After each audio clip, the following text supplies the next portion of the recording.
but we want to honor your time and have a whole morning together. So thank you again for returning, coming back, diving in. You can already tell that you're thinking, dreaming maps and study zones and scenarios and kind of public issues. Before I take over to Kent, so I'm going to do a few introductions of new folks, and then we'll all say our names again so that folks who are new in the room get to know each other. We have two of our principals here with us who are at least going to be here for the morning or as much time as they can. If you see any of our principals stepping out and coming back in frequently, it's because school's in session. They need to have a day job or something. We all kind of do. You all do too, so we understand that you have to do that as well. But we'll start with our two principals who are here, and then after they introduce themselves, we'll refresh names to the whole group. So, Nicole, you want to start? Sure. Good morning. I'm Nicole Miner, and I'm the principal at Willamette Primary. Nice to be here. Thank you for being here also. Do you want to do a little bit like kids you have, or how long you've been in the district? Sure. About that? Sure. Yeah. I have two of my own kids, 3.5 and 7. We live in Tigard, so we're not in the district. I worked at Willamette for 17 years, started as a special education teacher, taught 2nd and 3rd grade, was instructional coordinator, and now I've been trusted to lead the school. So it's really my home away from home, and I love this district. It's the only place that I've been, so I'm just here to support in any way that I can. Looking forward to getting to know everybody. Thank you. I'm Katie Beckett. I'm the principal at Trillium Creek Primary School, and this is my 2nd year at Trillium Creek. I absolutely love it here. It's my 27th year in education and my 4th school district, so I've seen a lot of things in a lot of places, and I'm happy to be here and hoping to be here as long as we'll have. So. We like to hear. So I think if we all go around and then, so the Cedar Oak parents are still trying to get here. Okay. And then we have all 3 Bethlehem Creek parents we're still waiting for. Okay. Melissa, who would be great. Melissa was maybe on her way. Yeah, And the other 2, so. she must have taken off her ear tag. One of our Beckman Creek parents woke up very ill. And will not be able to join. So we include you. So that's why we waited so long, guys. Our new parents too. Okay. We want to kind of onboard a little bit. Okay. And then we had also invited Melissa Hall, who's the principal at Boone's Ferry, just because, Boone's Ferry came up and we had Alex here. We thought, the 2 of them know the community well. And so, but she's out of school this morning, so today. Yeah. Today was the previous engagement, but if we can get her back, then when we come back after the survey and certainly do that. And we're still looking for a parent volunteer from the limit. I said to Nicole, if they can come that final week and give input, would be great.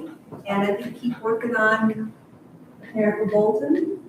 And Andrew, did you hear anything from Chris Doubleday? I have, as far as I know, he was going to be here, so hopefully he's Okay, on his so way. you've got his number to give. But I think we're just gonna get started. And then if folks come in, we can do like a break and do introductions again, a little bit of a review. That'd be a nice time to stretch and use the restrooms anyway, so. We go with the flow. So, all right, well, let's go around and introduce ourselves again, just names and maybe your school district characters. Hi, I'm Alexander Smith. Alex is fine. I have 4 kids at home. I'm Greg James, 4th year in the district, 27th year in education. I'm a principal at Beckman Creek. Hi, I'm Kendra. I am a Stafford parent. I have a 4th grader, Stafford, 6th grader at AP. And we, as kind of reference point, are like the weird top area, Skyline Ridge up there. So we're kind of supposed to be the 0, because I was curious if the 0 was supposed to be. Yeah. Mike Corrigan, also Stafford at 1st grader, and also a 4-year-old. In Madeline, I'm a Stafford parent as well, and I have a 1st grader at Stafford and a 3-year-old. My name is Pat Haley. I'm a older. I've got a son that's 9, it's 4th grade, and a daughter that's 6 in 1st grade. And Jared Porter's our principal. And I'm Chrissy Young, I have 2 children at Sunset,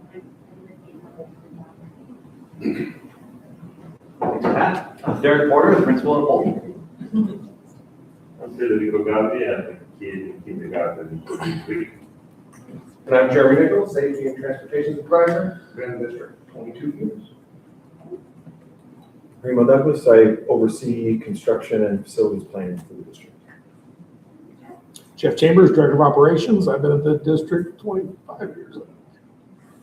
Andrew Killstrom, Communications Director. This is my 9th year working for the district, and grew up in Westland, went to Sunset, Rosemont, and Westland, so I'm well familiar with the district.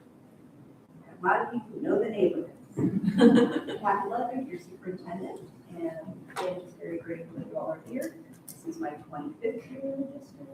I started at Stafford, Sunset, and Chicago. So with that, I'm going to turn it over to our amazing friends, Kenneth and Alex, and this will take the rest of the day for us. Yeah, thank you, Mark. I'm a principal planner for Flow Analytics, and then Alex, what's your population geography group?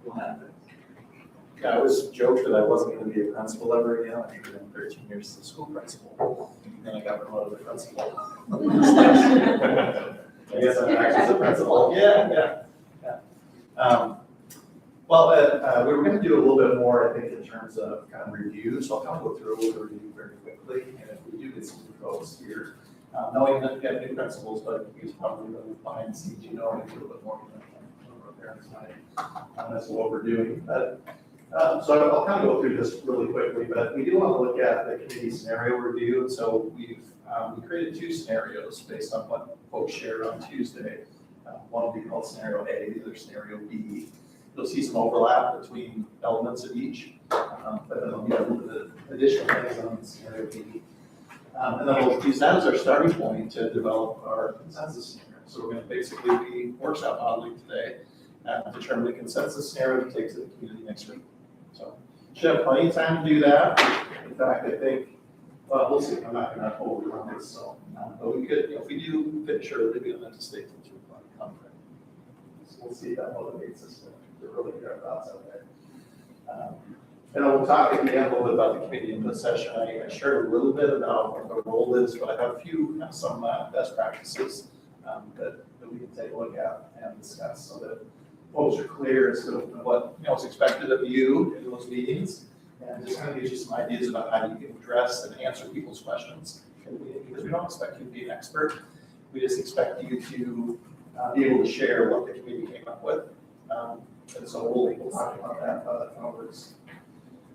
Yeah, I won't go through any other introductions at this time, so let's keep going. Notice mine says, I thought we did a really good job here. I think for our first meeting, we were respectful. Number 4 and 5 are really important, especially for today. Really stay in a solution mindset. As we get to start determining the consensus scenario, there may be some elements of the scenario that's in question that you're just kind of like, I don't know if that's really what I'd like to see as a final. But remember, this isn't a final, right? This is something that we want to leave a little meat on the bone for the community to provide input on. So if you have a question about something in the scenario, that's fine, right? I mean, it can still be something that we move forward at this stage of the process to the community because we want to find out what they want, what they know. So just kind of stay in that solution mindset. We should be able to get there. And then remember, number 5 is one you can use with the community. Anybody that comes up to this process. We're not done this week. Okay, we have 2 more weeks. We have a lot of input to get. We have 2 more meetings together after today to continue this process. So ultimately, we're going to follow things down. I think you guys know what the driver is and the parameters, so I won't spend much time on that today. Like I said, if we get new folks coming in today, we might come back to this. So keep going, Alex. And then just keep rolling here. Next one. So this one we'll bring up, once we get to talking about scenario A, we'll take a pause and I'll ask you some questions around how you think scenario A meets these. And again, it's not one of those things where we're just checking it off.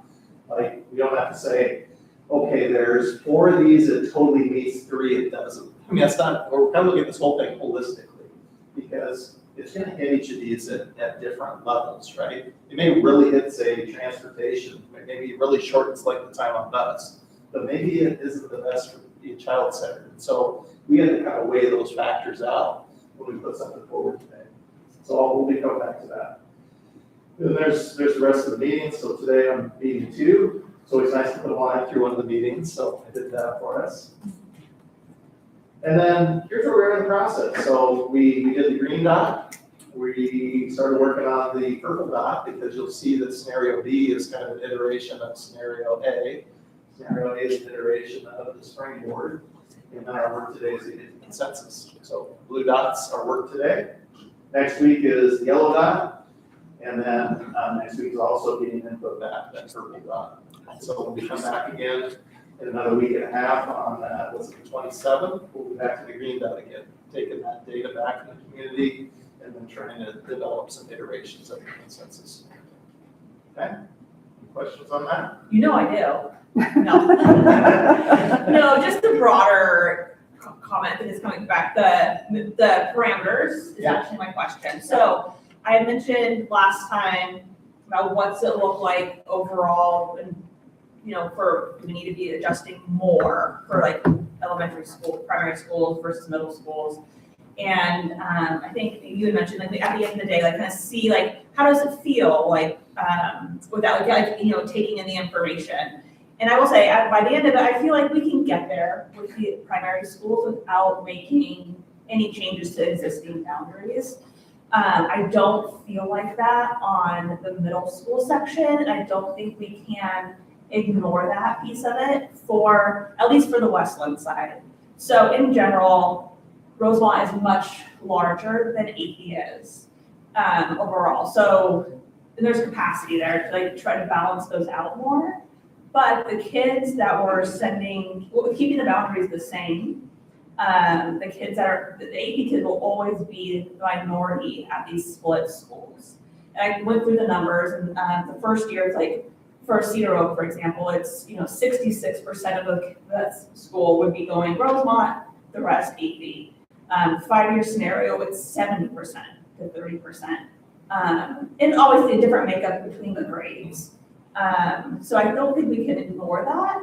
I'm okay with the concept of a school being like split if it felt more equal between that, if that makes sense. So if it was closer in range, but those kids that are the AP bound kids at these schools are always going to be, I feel like, on the short side of things of not going, the chance of not going with friends and moving on. So I just want to bring that up because I think that's very important for our community. And I think it was more balanced overall. I wouldn't feel that way, but I just wanted to. Yeah, I don't know what Kendra said, that the overwhelming sentiment from the people in my neighborhood, and I've talked to a lot of them at this point, is concerned about longer term continuity with middle school and high school. That is everyone's biggest priority. And I think the biggest question I keep getting asked is, are they going to redo middle school boundaries? And people are asking this, I think, in a different way. People with current middle schoolers are going to be asking out of concern about the immediate short term. And the people with primary school kids are thinking about the future and is there going to be another disruption? And, I think I would just love to know if you can share anything about, do you have a plan to redistrict middle school? And do you have a plan to redistrict high school, or reboundary rather, reboundary middle school and high school? Yeah, and at this time, yeah. And then one little follow-up to that point on that. So, and people listening at home right now, I'm not saying like this is what I want, but like as an example, so I'm in an area where obviously Rosemont's closer, but like I have to get on a bus no matter what to go to Rosemont or to AP. 10-minute drive, 20-minute drive, not a big deal. My guess, and I need to, by looking at the map, and we want to dig further into this, is that Cedar Oak boundaries is my, right now, it's likely they go to Rosemont, but how many of those kids are bused to Rosemont? Could Cedar Oak not feed AP instead?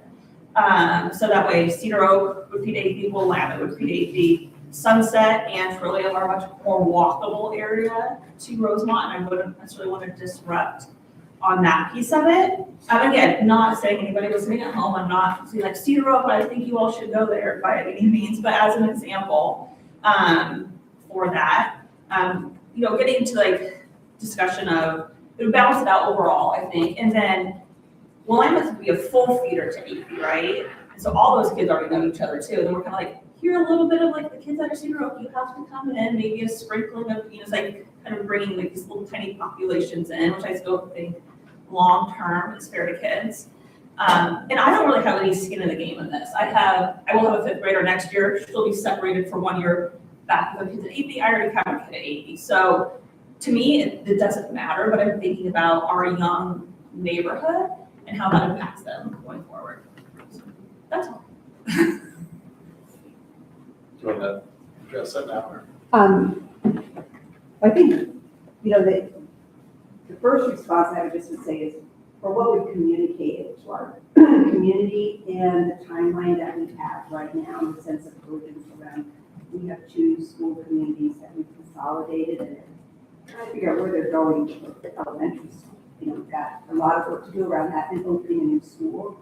The scope of just that boundary work, we've kept to, let's focus on primary schools.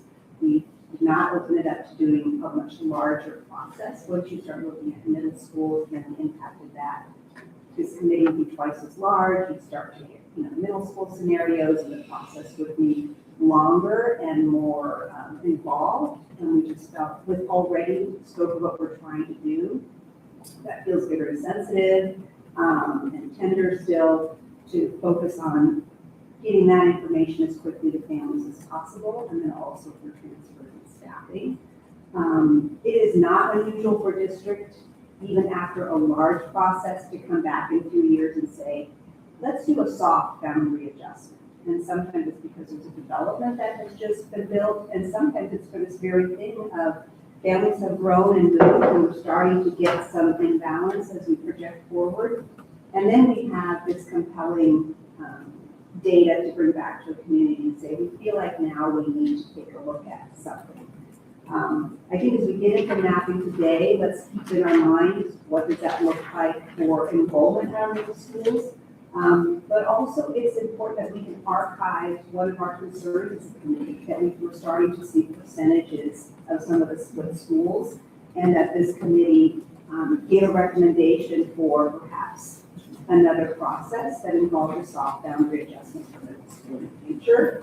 If it can't be included in the scope and timeline of the work for now, then that becomes something where we can take back to the community and say, we did our work, and there was also this real sense of need and concern by committee members that we do another process in at least a year or 2, and then bring a group together that feels like, how does it feel now to be in those split schools and to be where we are? And now, what do we want for middle school? And then have that focus out of experience. Where do people land? Right. And I, at the very basic level, I do think it would not be easy fix. And nothing's easy when we're doing a reboundary by any means.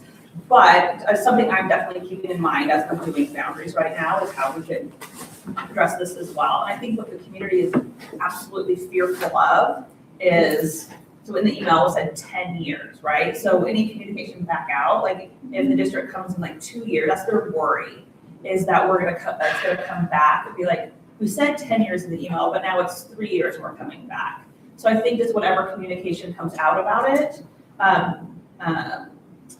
not tying it down so with parameters like that. Does that make sense? Yes. So and I think, when we were here on Tuesday, there was kind of this dynamic of, gosh, let's just get it right now so we're not back at this table. And then this reality of actually it's okay and healthy to keep checking in and saying, now where are families? Now who's moved in? What age are their kids? Because this human family neighborhood is very dynamic. It's not an assembly line of things we're building, it's very dynamic, and it's very healthy for a district to be probably hear about districts all the time doing soft boundary adjustment or even full scale, look at Czech Republic. I mean, they're doing kind of this idea with the high schools and theaters and adjusting. Yeah.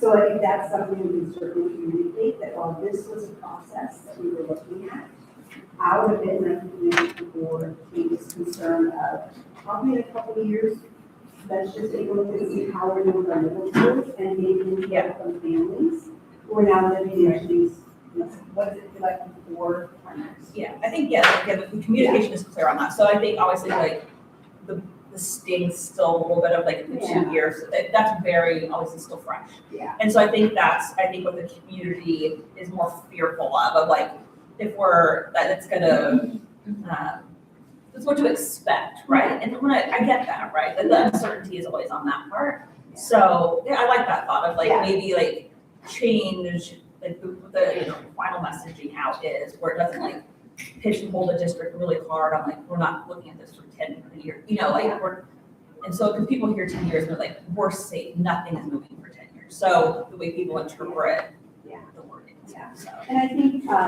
sometimes we don't know until we get into it. Sure. You start actually saying, I actually started looking at the numbers and Yeah.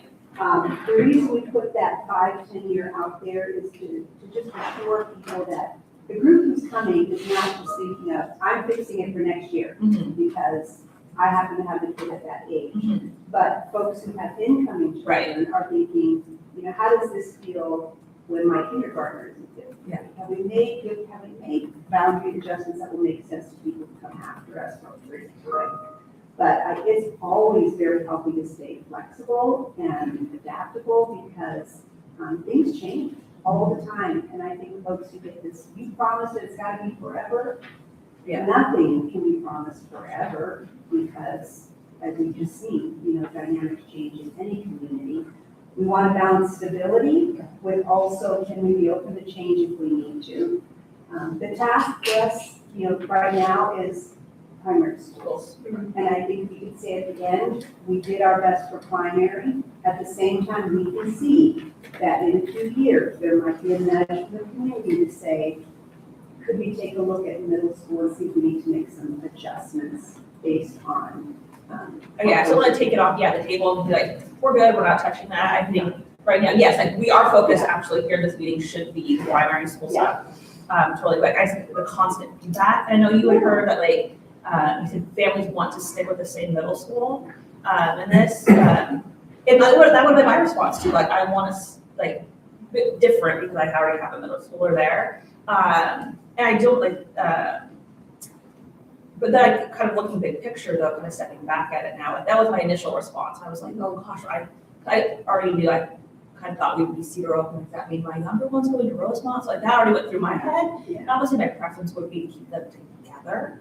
But stepping back and looking at it, when I actually, I looked at numbers and projections and just how, just in general, the two middle school sizes are just so off from each other as well. Okay, but I feel like I've got quite a problem. Yeah, and I think what families want to avoid is swift and drastic change, which is what they feel like we experience in the foreclosure process.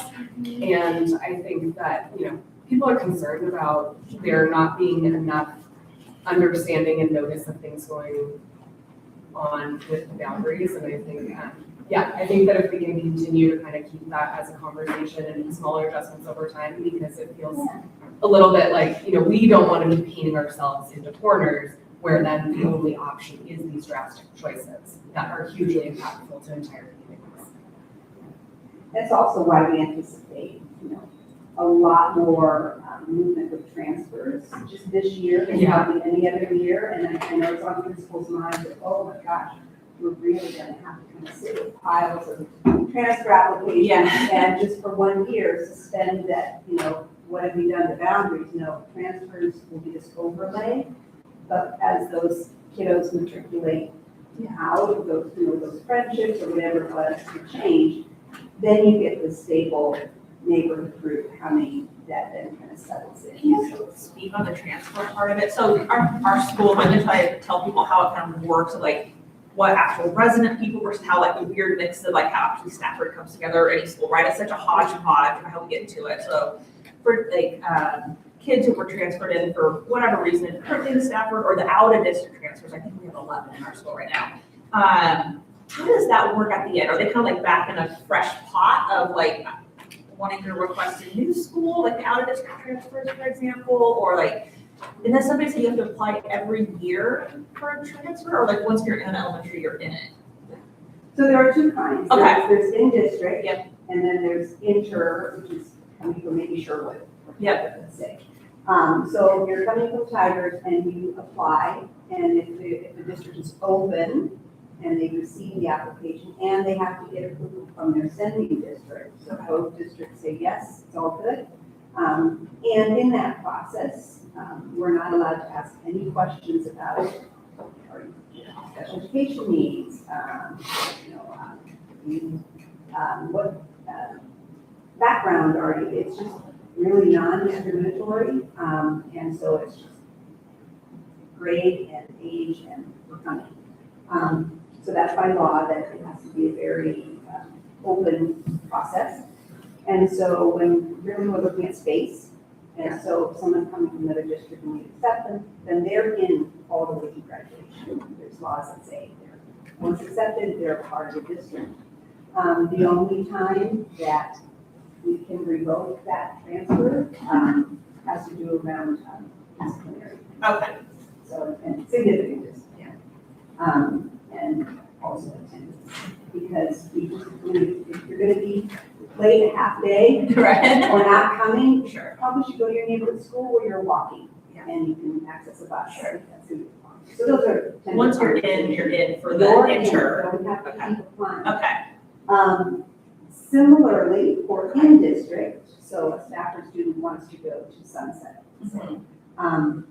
They apply, again, two principals now talk. It's not two school districts, it's two principals talk. Do you have room in that third grade class? Yes, we do, okay, great.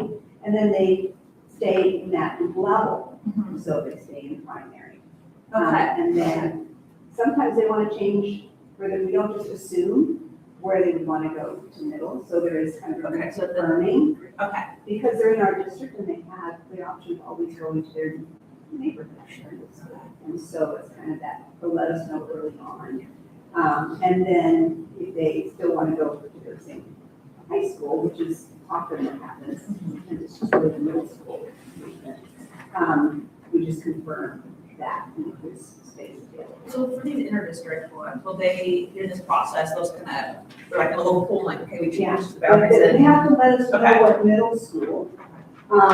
As a resident, you always get your neighborhood boundary. Sure. So let's say you were Sunset and you wanted to go to Willamette, and then it wasn't working out, you don't have to transfer back to Sunset. You always get to go to your neighborhood school. So we try and discourage like bouncing around. Sure. I might say, why don't you do it over winter break, make that transition, or can you make it to the end of the school year, so there's stability. I think And then, it's yeah. really smart to freeze it right now, because some people panicked. And sort of like, good when you do requests like immediately, so it's kind of nice that you guys are just Yeah. chill for a second. It's a delicate dance. Yeah. We do a lot more yeses in the spring or the fall, because then we can adjust the staff. Mhm. Once the staff have their assignments and they're coming in the summer, we make class lists, and then requests come, that's when people might hear, we now have to look and see how many kids are in the class. In the spring, we don't know how many classes we're gonna have, it's easier to say yes. We always want to take care of our in-district transfers before we say yes to out-of-district transfers, as best as we can. So we try and get the bulk of those ones done, and then we start saying yes to the others. So even in inter-district transfers that might come in August, we might just say, you gotta wait, because we want to see if there's a few in-district things before we say yes. I know that was like a big question and concern, like our last PCSA meeting, that people were like very like, oh my God, was it first come first serve? Like they were kind of like antsy on the transfer kind of thing, so. So, So I think maybe it's part of like our the communication out, like if, when this all is kind of settled and done, kind of thinking like how to structure that. Like, whatever that is on your guys' part of it. Andrew, I always love your communications. Yeah, we have a transfer, we've been thinking the same Okay, thing. yeah. We have one ready to Okay. go. We're just thinking about what's the right timing to get that. And there hasn't been any communication broadly about the status of transfers right now, has there? There's only been a couple of sentences that just say, after the boundary process, then in February we'll do that. Yeah. Yeah, and part of it's just to just let this process happen. And the other thing is, if you give too many details, people start thinking they have to fill them out. Yeah. They'll be like, well, now I want to retract it, so I'm actually in that. Yeah. You know? And like let the dust settle, people get really active at first, right? Yes. And then like you let it calm, and you're like, okay, I am okay with it. Like your immediate reaction is one thing, but like. We still are getting them. Yeah. But not at the frenzy. I think we talk too much about it. People might think, I'm not supposed to do this now. Yeah, Because of the elections. Yeah. And so it's just, wait, information is coming, and then when information comes, we'll expect it. And then I think any year, this will be the one where our primary principals will really kind of almost have to sit in a room and say, okay. And some of them said, oh, they fill out more for you and for you, because some people are short.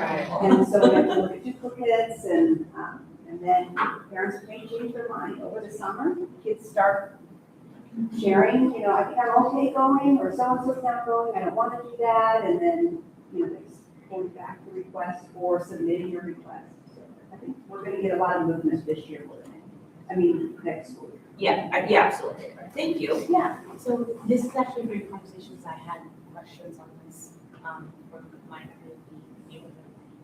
If someone is already inter-district transfer, so let's say we're in the Bolton. So in district? In district, Yeah. so we're in Bolton, we already have transfers to Sunset. And then the boundary shifts and now we're boundary Trillium. Do we now reapply for Sunset, or are we still an inter-district transfer to Sunset? So if you're going to Sunset, your principal's gonna expect you to still be at Sunset next year. Okay. You'd so- have to say something like, you had my second grader last year, you're expecting them to come again for third grade, because they're now considered Sunset. I've changed my mind, we're going somewhere else. So that inter-district transfer status then. The in doesn't district. go in district, yeah, so like, Correct. so for example, in my neighborhood, we're Bolton, but there are people who go to Sunset. Or if we get re-evaluated as Trillium, their children will still go to Sunset, is that what I'm understanding? The Sunset principal's still gonna expect the same kids from this year to keep coming. Okay, And, the address is still the address in the system. They may say, have you changed your mind? right, Because now you're considered a Trillium student, and that's your neighborhood school. Do you want to be with your neighborhood? And so I think those will be some one-off kinds of conversations, just to confirm. The number's not that huge, maybe there's about 20 kids at Sunset, and so the principal might be able to have those conversations. But those are some things we might expect too, that someone says, oh, now that this is going to be the new thing, and my child's a kindergartner, I want to think about first through fifth grade, and maybe start acclimating, and, thanks, y'all have been wonderful at Sunset, but I think we're going to start connecting with this new school. So there's going to be this kind of shifting that's going to happen. I don't expect, the fourth and fifth graders might have a different mindset. We want to finish. Yeah. And the incoming kinders, parents are making those decisions, for their kids and what they're thinking about for family and needs of travel. Can I switch gears and ask three questions really quick? On the slideshow that you guys presented, I think it was one of the last slides that detailed, exactly which, area number it was, and then this is changing to blah, blah, blah. 42 and 43 said it was going to AV, and then it says going to Linn-Wilsonville High School, and that's causing, I think that's a typo. Oh, Maybe it it's was. not. Yeah. Okay. People live quick. If you could read that out saying Westland High School. We didn't notice it, but everyone else did. Yeah. It's like, That's not the plan. We're like, exploding and causing love. Thank you, Alex. Okay. So, and just a reminder, this is live recording, so, there will be some typos occasionally.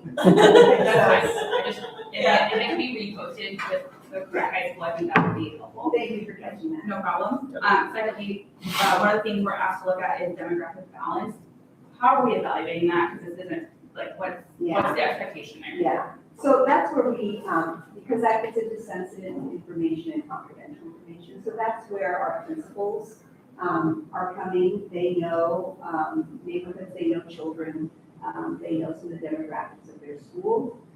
You'll know big things like maybe, I'm not sure what this does with economics around demographics. You know, if you're thinking about certain kind of housing areas or that kind of thing, you might be able to, but the other types of demographics around race, ethnicity, IEPs, gender, you know, those kind of things, we have access to that sensitive information, so that's why we've got principals here, and we'll be checking in with them constantly as well. You'll see some big things, you'll point out to us, and then which they'll know as well. And then there are times when we can brought in some office staff to kind of know things as well, and they get a chance to look at things before they go forward. So we'll be the primary and checks and balances for that, but it doesn't mean that you can't share things that you may notice that is more observable in terms of some of that. So I think I would pause here. We've got two more, but let's just do introductions of those two folks. And we've got two more principals here joining the group, Nicole and Katie. So you didn't miss much. We just did a little review, and then we went straight into some hot topic questions. So. Sorry, I'm late. Chris Dudley, son Henry at Bolton Elementary. Hi, I'm Mel. I've got four middle schooler headed to high school next year, and I'll have a kindergarten next year as well. And we're all four kids have gone through back then. So. Great. Well, you guys beat me to the punch. My segue was going to be from the start was, is there anything that you're hearing in the community? And I should put a slide on the opening day every time to say, part of your duty as a community is to look at cycles. Because we always seem to have something, you know, despite our best intentions. It was so funny because they're like, that was going to Wilson. I'm like, no, they did not. Yeah. Like, that's not anything we talked about. And Well, the then they're numbers were correct. Yeah, and then I'm like, oh, and they're like, and there's this, and this. I was like, oh, that's fair. Don't ignore it. Okay. Oh, yeah. Yeah, I'm Mary Becker, principal staff recruitment will be at Brooklyn. Great. Well, we're just gonna kind of power through here. We'll take another break after we just take a look at these scenarios. We won't get into discussion. We'll take a break before we start into our discussion. But let's go ahead and pass over to Alex. He's gonna go through scenarios A and B. I'm gonna pass out, Chris, if you wanna get that one started. So as you say, one, pass it through table. Okay. And Alex, you can go ahead. So I have a map too. I'm gonna wait on the map because just for a little bit, because it has B on the other side of it, so. Yeah. I'm gonna go through a quick data refresher. Just grab one. This is still just in here just to show, you know, why we're here. Oh, we need to take one of these. Oh. Yeah, I got the class off task here. Yeah, so you should just have, this is just A, so you'll see scenario A. The one I gave you earlier, were the ones that were at your table, you got it was just the existing. Oh, they're already staying on our table. Yeah. Springboard already staying on our table, so just grab a scenario A. Yeah, just grab a scenario A. Oh, yeah. Yeah. I got you. All right, sorry, I was there. Oh, that's. All right, so what you guys have now in front of you, big map on each table, that's the existing, what we're looking on the screen, and add some detail with its own labels in there, so hopefully you guys can use those big maps as a resource for planning. And then you'll see the printouts now, we kind of wanted to reconfigure the table of information that you guys have, so now you have this table for existing, the springboard, and scenarios A and B in front of you. And just real quick, like going through what we're looking at, you have capacities in the third column, and then there's a set of 3 columns for each year. 2025, that's, you know, actual head count information from last fall, and then we have the 2030 and 2035 forecasts. The first column in each of those, that's the enrollment number, plus or minus, that's how compared to the capacity. And then lastly, you can call that school utilization or percentage, taking the enrollment dividing by the capacity. And then you can see at the bottom, we just kind of have some general school utilization bins, just to kind of get a quick visual and color of like what, where each school is at. And then flip side of all those, you should still have, for visual learners, we got the bar charts, and the colors are orange is current year, 2025 enrollment, purple and green are 2030, 2035 forecasts, and then those horizontal bars are the capacities.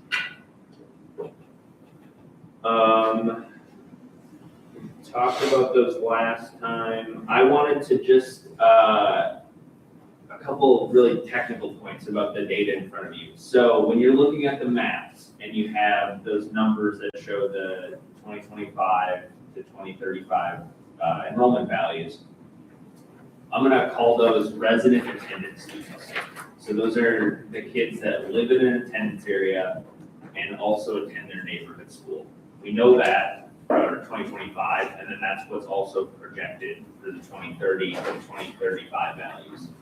Those are the ones we get to move around. And back to the point about in-district transfers, we've already handled that. So exactly what Kathy mentioned, the students that are already transferring to a different school, they stay going to that school in this modeling. So that makes it easy for you guys. All you have to do is think about those numbers in the puzzle pieces, and if you want to move one to another school, just add or subtract.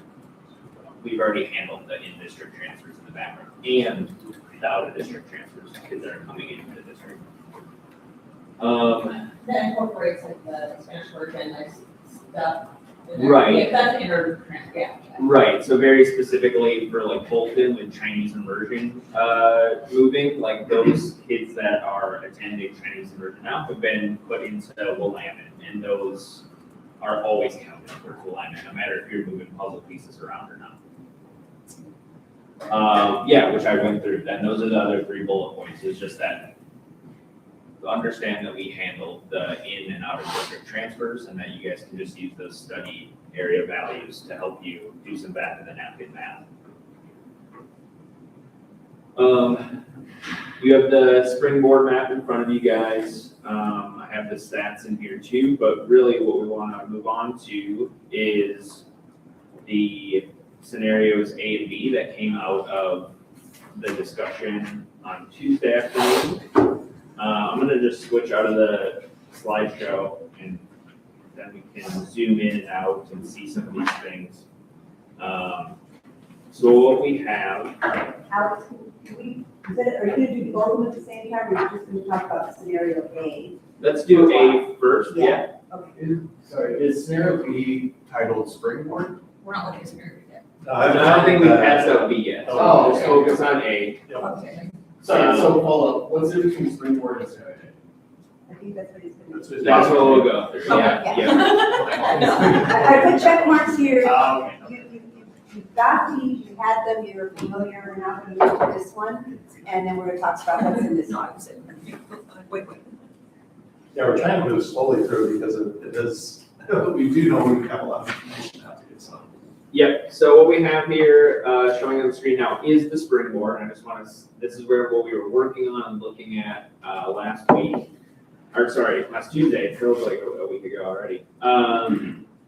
So some of the points that we discussed might be hard, and would be 42 and 43, going to Frog Pond, and then to AV and Westville. So part of scenario A was to revise that. And if I switch over now to scenario A on the map, we see that 42 and 43 became part of Willamette in blue. If we were stepwise going through this and looking at the numbers, we would have then overloaded Willamette with too much enrollment by putting it there. So I believe the group thought, to alleviate that issue, that if I zoom in, 16, 17, and 18 right here, they were assigned to Willamette in the springboard, and they had been rebounded into Sunset, that's the orangish gold brown color. Lastly, there was some mention of then Frog Pond, if they lose some enrollment for 42 and 43. One thing that was mentioned was, this area along Canyon Creek and Morningside Ave was originally assigned in the springboard to Beckman Creek. They would be driving, right past Frog Pond School right here. So to help with the movement of 42 and 43 away from Frog Pond, this number 9 study area is put into Frog Pond. So now you have in front of you scenario A, and that includes those changes that were made. So I'll just look at the table here real briefly if you want to follow along with your paper copies. We now see that Frog Pond is at 73% of capacity in 2025. And then if you recall, we know there's going to be more residential development in that area, presumably, and that will lead to some enrollment growth in the future up to about 90 to 94%. Willamette then starts out near capacity at 99, but in comparison to Frog Pond and Beckman Creek, we know that there's likely enrollment decline, especially in West Linn. So over time, utilization down to 76, 72%. Put that up on the chart, people like to see it that way here. You also have that on the back side of here. Printout. So I can pause there for Question that came up when I came back from people, the capacity, are we looking for like a functional capacity or like a true capacity of the building on campus? I'll pass that to you. Okay. Yeah, so staff, along with the Long Range Planning Committee some years ago, went through a process of assessing that model, how we establish these capacities. Okay. And essentially the idea is it's based on a number of square feet per student. There's whole complex calculations and things. But the idea being that for the district's model, these are the capacities of the facilities. And so the district has, in those periods of growth, have times where schools go through and exceed that capacity, makes things a little tougher. But we've already factored in the notions of, how much common spaces are available and all the things to say that we can run school effectively with our model at those capacities. So we don't, people saying, well, what about utilization rates? And they say we need to stay at only X percentage. Those are the kind of things that we built in order to say, this is a practical and useful number. We don't need to do a lot of. This isn't like physical, like we could literally fit this many students. There's most of the Westland. Yeah. At various points over time, each of the existing Westland primary schools has been over 600 students at some point. Makes things tight, then you start doing portable classroom buildings and things like that. But they are real numbers. We don't need to go, hey, no more than 70%. Okay, That sort of thing. already factored in. And an optimum or effective class size goes into that. Yeah. Precisely. So you might know other districts, neighboring ones that say, we've always had like 30 kids in a class, so how they might decide their capacity could be very different. And when we do go up in class size, then all of a sudden you see some empty classrooms, and that can happen too. So we factor in what our guiding range is and what we shared with our association, and it is lower than maybe some other neighboring districts. Can you remind us of the guiding range? So for kindergarten, we go anywhere from like 20 to 23, and then starting second grade, like 22. We give a range. We never give a hard number. 22 to maybe 25, then 25 to 28, 45. But as our budgets have been reduced, we've actually, we've got classrooms of your Bolton, we've got 4th and 5th grades of 32 and 33.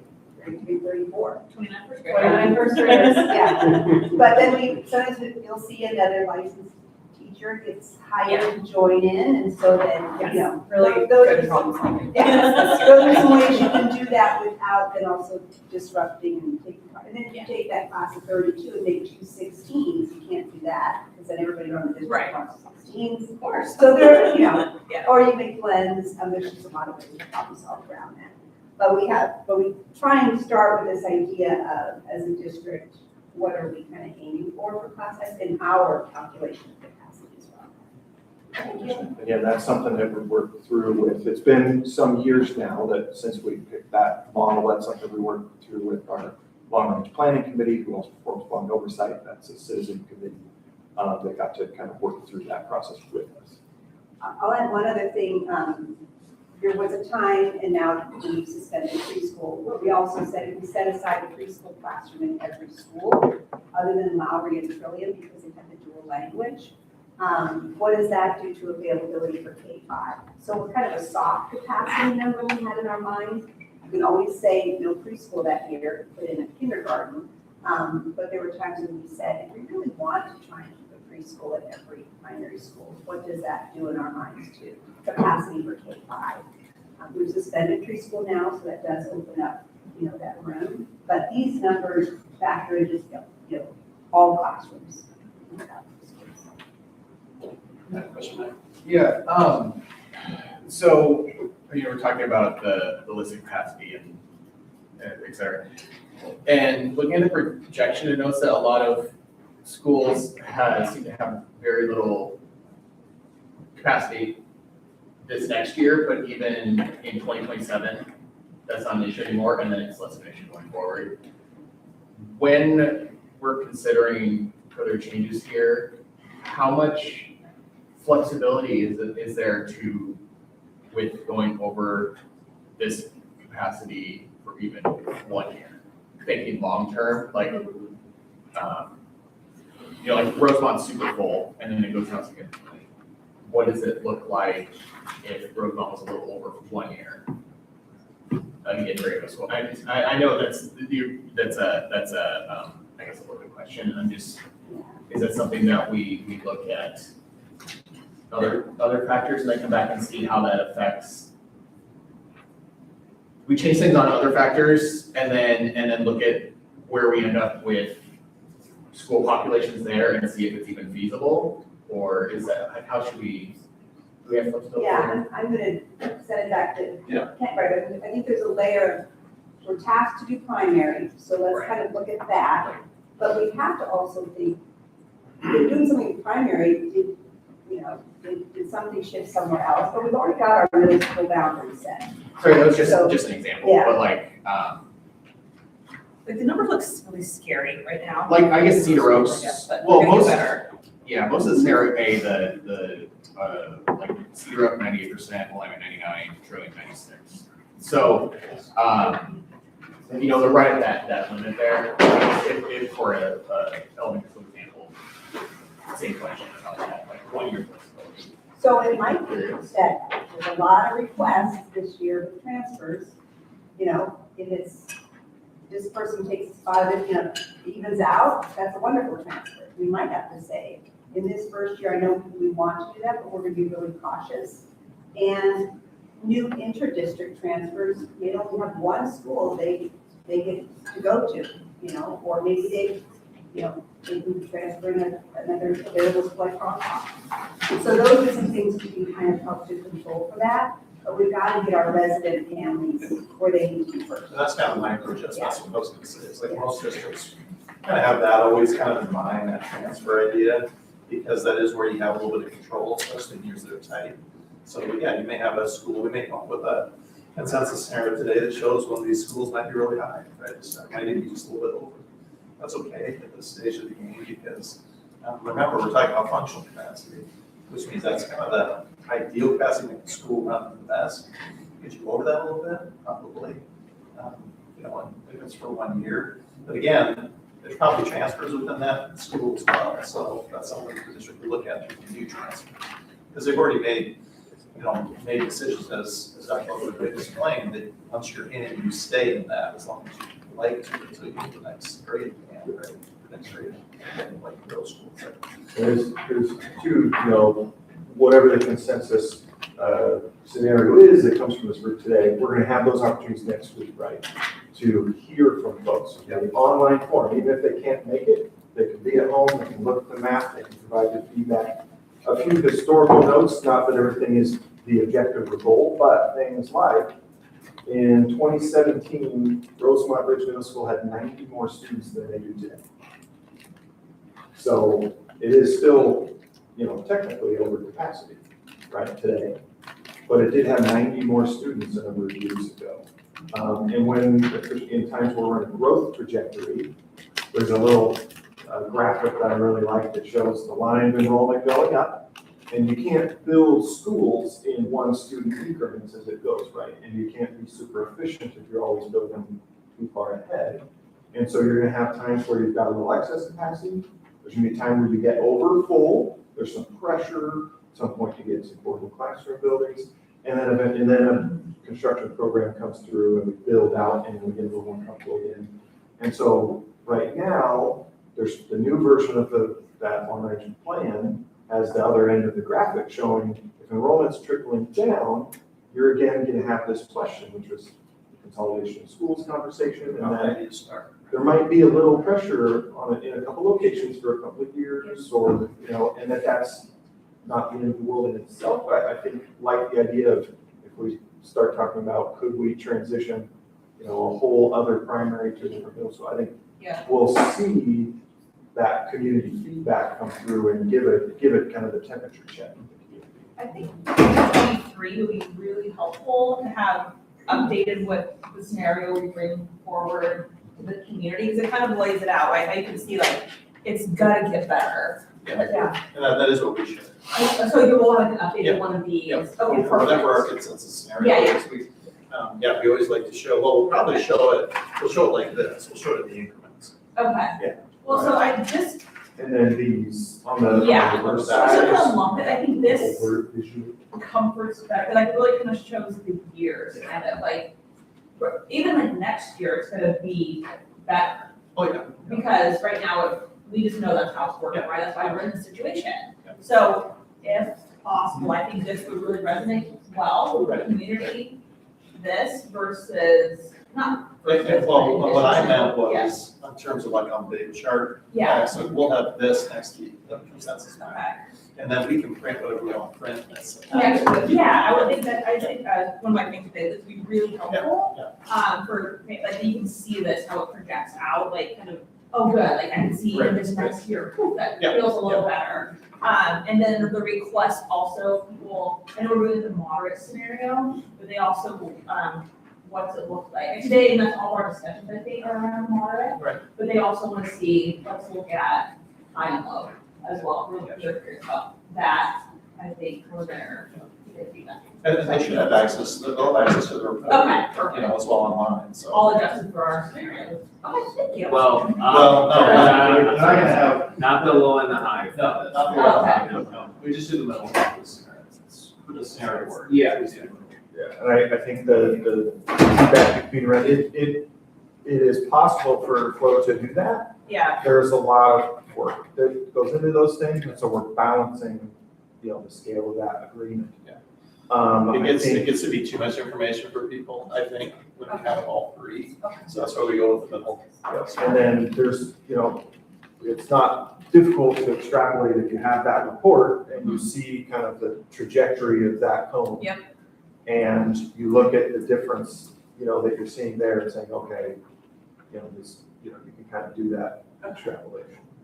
So there won't be a detailed level high and a detailed level low, just this one presented. Okay. Correct. And the thing that we're always trying to help folks recall is all of the data that we have today says middle scenario, and then if there are significant changes in things, then that's how you see that. Which we saw just because that did happen, right? It's very fresh. We saw the middle and we went way worse than we thought. So I think that's obviously in people's minds looking at this, we just got burned by this once, like, are we gonna get burned by that again? Not that, and then it's not like a question of like, they think, you know, bad, and things change, like there's this volatile pieces and equations that you guys have to come up with.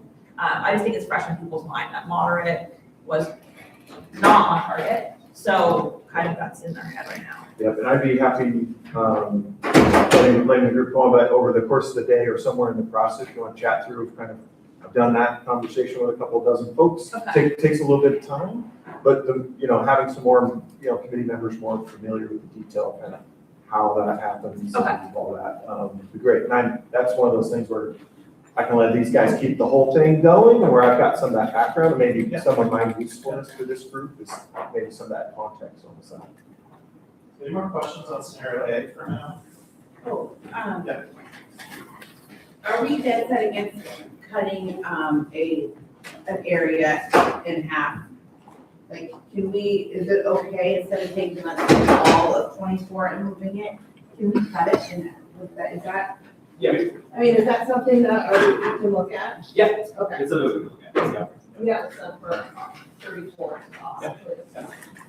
Yep. And then I just had a little comment, and Alex just brought it up, and I think she's, running on a lot of emotions from people, that opening Frog Pond up with 219 might look and feel really bad, so I think we should really focus on making sure that we have those numbers a little higher than what Bolton was, and what, getting at least close to what Stafford's numbers were, because that needs to be more impactful on the amount of kids. It's like that in a small school, right? Yeah, exactly, so I think that number we really need to work at. Anything else on that for now? You're gonna have a chance to talk to each other and like I said, develop more scenarios based on what you've seen so far. Maybe some combinations. I would like just to share B though, and then we'll take a break after we share B. Yeah, B, there's not a lot to say, which is building on A by hearing what was discussed about Bloomsbury and the area, a few areas down here that are east of I-5, so that would be 20, 21, 24 right here. So currently, scenario A, in the springboard, these are continuing to go to Bloomsbury and the green. But there was some discussion of changing that. So if I turn off A and put B on, now you see how those areas all became part of Frog Pond in the red magenta colors. And everything else about scenario A stayed the same. So we still have 42, 43 to Willamette, and the changeover for Sunset. So that's geographically what changed there. And then if, I think you guys now have in front of you the paper copies of scenario B. Let me open those up on the screen. Can you flip the map over and kind of step for A, B's on the map? So then what we have for the numbers, Frog Pond, received 3 more study areas and a decent amount of enrollment, so that ended up at 307. You snap your fingers and use 2025 and and then you see how that affects Frog Pond over time. So it still includes areas like Frog Pond East and other residential development areas that'll add enrollment. That's getting it up to 123 and 132% in the 2030 and 2035 range. And then you can kind of see what the flip side change for Boone's Ferry. That's dropping it down. It's pretty dense enrollment there. You have the numbers in front of you on the maps. So that's down to 345, 300, 283. Remo, maybe at some point, if you want to talk about, Boone's Ferry and that capacity, we know it's high, so there's something to keep in mind. It's not, it's a little bit different. Jump over to the map, or the bar chart here, just to see it in that respect.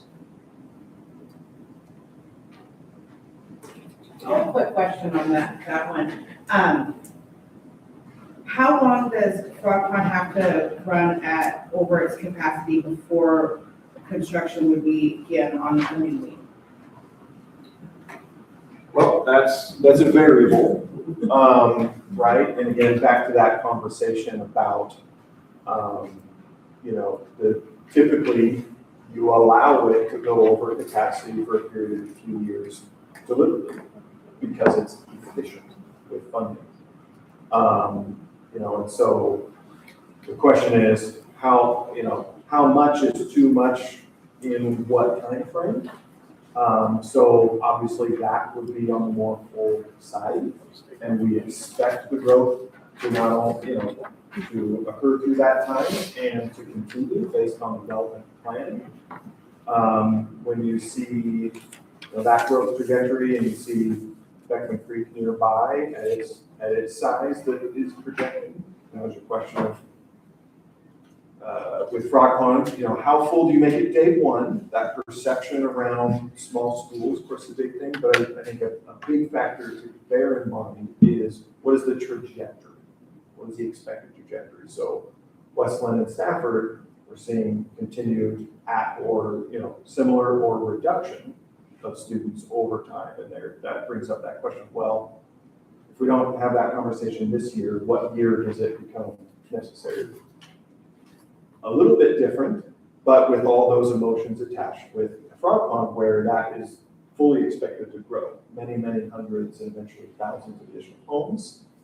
And so where's that balance point between leaving some room for that growth as it goes to the next few years, but also being efficient and the same class size conversations and all that still plays. So maybe I'm not really answering the question, but just kind of exposing there's that tension, right? So can I add to that? I think we all, way back in 2019, when we had that bond to build Frog Pond, and we were doing phase one, and some of us in the room were like, I think the 2025 bond, if we get that one, we're gonna have to have phase two, because it was so rapidly, it was so rapidly projected to grow. And then COVID happened, and housing markets and mortgage rates and really slowed down, that it was obvious to us in 2025, we were not going to put phase two on that bond. So I think what this board and future boards will just have to watch for is how is it living into those numbers, and at the next bond, put on phase two if it's appropriate for them. It's not uncommon that we've done that and had a year or two with, everybody hears portables. You had those kind of temporary classrooms out there, and the community could see, oh, we've got fifth grade out in portable, or fourth grade out in portable classroom. That's because we need to, add on or build another school like Shirley and the Bowery if that when we go into the district. So that's sometimes a little of a stopgap measure while we're waiting to put something on a bond. So I think living in to see how those numbers actualize will inform the next board. A lot easier to put something on a bond when people can see it very much in front of them. Like, oh boy, we do need that second phase built. We're at capacity, and there's affordable on there, waiting for that wing to be built. And the structure of the new primary school, as we've always done with starter schools, is the core spaces are appropriately sized for the full build. And then literally the pipes and conduits are stubbed, pointed at where those additions would go. We know where the third boiler would go. You add that in to help with the heat capacity, and we just so it can be very efficient. And in the event of a future bond passage that would contemplate that, it could happen briskly. So the dollar amount is not as big. We've already built the gym, you've already got the offices, you've got the cafeteria, you've got all those big things. It's just the price tag for that additional pod, porch. And thank you. Yeah. Great questions, great discussion. Other questions about the peak? Could I take this moment, this pause to introduce, we have a parent here from Cedar Oak. So, Seal, could you just introduce yourself, where your kids are, what you've been in the district, and my name is Seal, I'm in Linn-Wilsonville. My kids go to Cedar Oak. I've got a third grader and a first grader. I'm a realtor by trade, and we moved here in the summer of 2023. And we're super long, but long enough to be involved. Thanks for having me today. Teal has always kind of stepped up and said, if you ever need me for anything, had planned to observe today, watched all 5 hours of Tuesday's meeting, very serious, engaged, helped us a lot because we were thinking about trying to keep preschool and marketing for preschool, just very involved. And as our Cedar Oak parent is second day so far, not able to come, I kind of pulled her aside and said, what's your plan for today? She said, I can step in if you need me. So we tapped her in and she's good to go. So thank you so much. All right, let's take a break. Let's try to be back by 10:30. We'll get right into some law.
As we come back, I want us to focus on each of them just real quick. We'll just take a couple of minutes to do this. So let's look at scenario A real quickly. Just pull out your materials. And I'm going to put up the guide for us. And we'll just have a quick share out as to how it meets the guiding principles. Knowing that everything's a working scenario, but kind of what are your thoughts on just kind of what folks speak out? So looking at these factors, does scenario A meet some of these, and so which ones? Or at least, and again, when I say meet, it doesn't have to fully meet, but it's kind of progressing towards meeting those areas. Thoughts? Yeah. I thought scenario A kind of checked a lot of those boxes to a pretty high magnitude. Transportation, length of time on bus, accessibility in neighborhood school. It seems like moving kind of the Bolton neighborhood into the Sunset area kind of connected that a lot better in scenario A. Which I assume these variables kind of feed off of each other. So when you check off like accessibility of neighborhood school, demographic balance, and child-centered focus, like that fills in tenure and building boundary stability. So it does. It can. I mean, it does seem. Yeah, it does seem like scenario A supported all of those board points. Thank you. Other thoughts on that? With this lens? I think that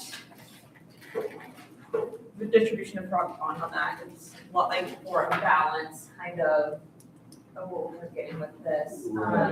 That it's just a little lopsided on that side of it. Well, we already went through that, like more than once. Yeah, the utilization starts yeah. low on front pond, so it doesn't quite meet that utilization standard. Yeah. Ability, yeah.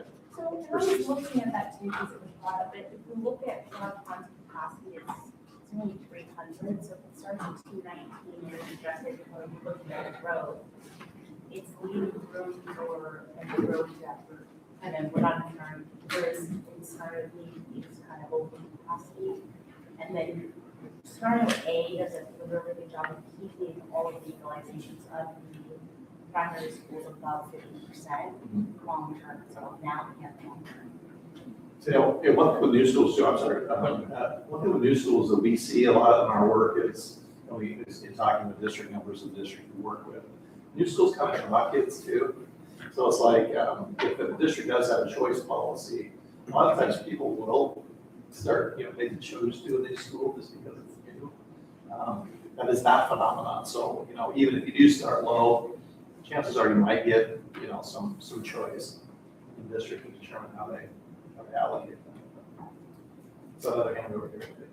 It's just to add on to that in scenario B, obviously it takes a while to actually go through and add on to frog pond. I know it's the long-term plan, but if it's already, like if it's 10 years out, it's 130%.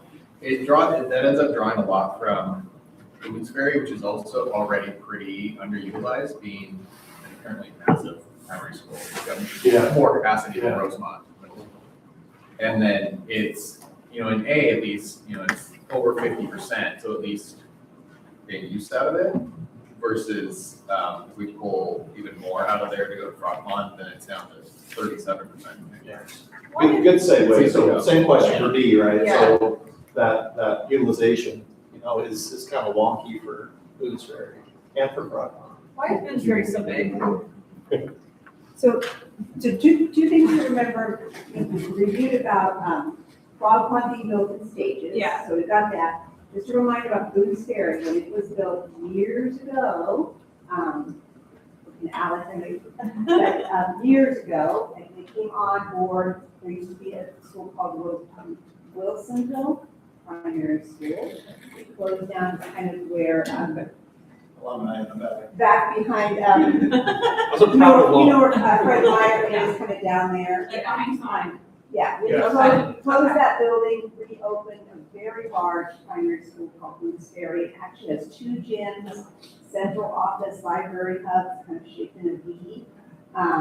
Got feedback pretty soon after from the community that 750 students, at one time there was almost 800 kids there, way too big for an elementary school. The community staff felt like they didn't really know each other well, and that's why we have Lowry. So this value statement around how big do we make our elementary schools in Linn-Wilsonville kind of came on board. Sure. Because there's a trend in some districts to build large schools. Yeah. Kind of came back to please don't build something too large over 500 units. So after we built Lowry, kind of redid the boundaries in that community, it's gone down. Okay. And there is no intention for us to bring it back up. In fact, on this bond, you probably saw us advertise quite a bit for about robotics center. Yeah. And to move some of the CREST operations. We want to use our facilities well. And so instead of, trying to think about space for robotics, they're actually going to take over one of the lanes. So I think in our mindsets, while the paper has capacity, let's just think about they're not going to have over time access to that whole other wing. So what is a good capacity to think for Boone's Ferry? So we're not seeing that 775 number. Yeah, let's just say 500. And folks are going to maybe quote me on that, but at some point we'll make a decision about how many classrooms we're setting aside and what robotics might be, and kind of take that off the books. It's always there. I don't know what's going to happen in 30 years, 20 years. Something may happen in that community, and they need classroom space again. Again, it's not forever, but for the foreseeable future, we want to use those spaces if we can for needs of our students. Yeah.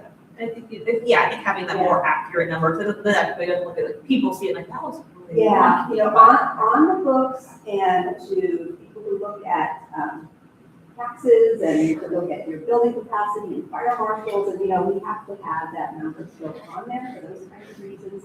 But in terms of practicality around students and capacity, let's use a working number around there. And I don't even know how big of a factor it will need to be for our discussion, but we'll just kind of watch that enrollment number and think for ourselves, how big or small are we also enrolling at these areas. So you've got two schools that are kind of over here to keep thinking about.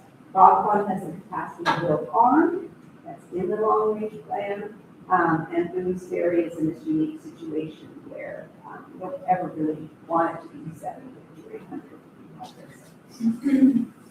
But then even with Frog Pond having more, we never go over 500, right? But even if they built on Frog Pond, it's free now. There's three phases. We could do the three phases. Phase one is what you see now. Phase two, we can add on just one more set of classrooms. I think that brings up to 4. It's 6 classrooms per, so it's in the neighborhood of another 150 for each of the 2 additions.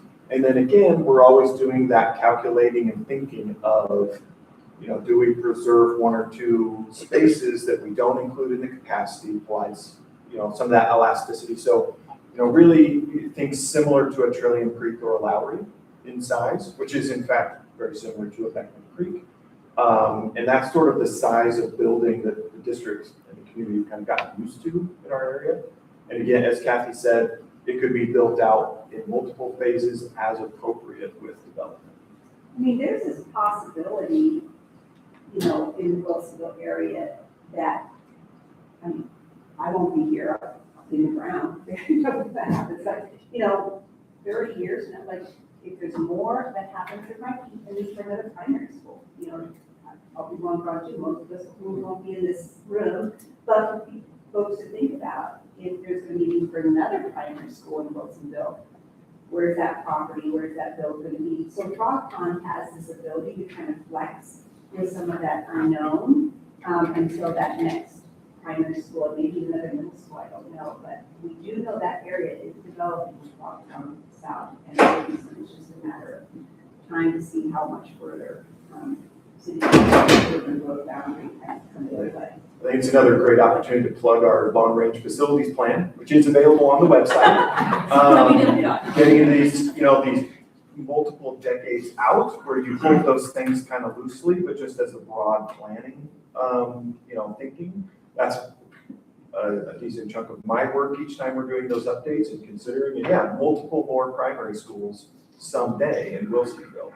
Now that's 23, I probably won't be here either by then, by the time it comes, but But the long-term growth strategy, you know, for the Portland metro area includes a lot of development continuing north of Wilsonville someday. And so, you know, there's no sense that Frog Pond will sit at 300 forever. It will grow.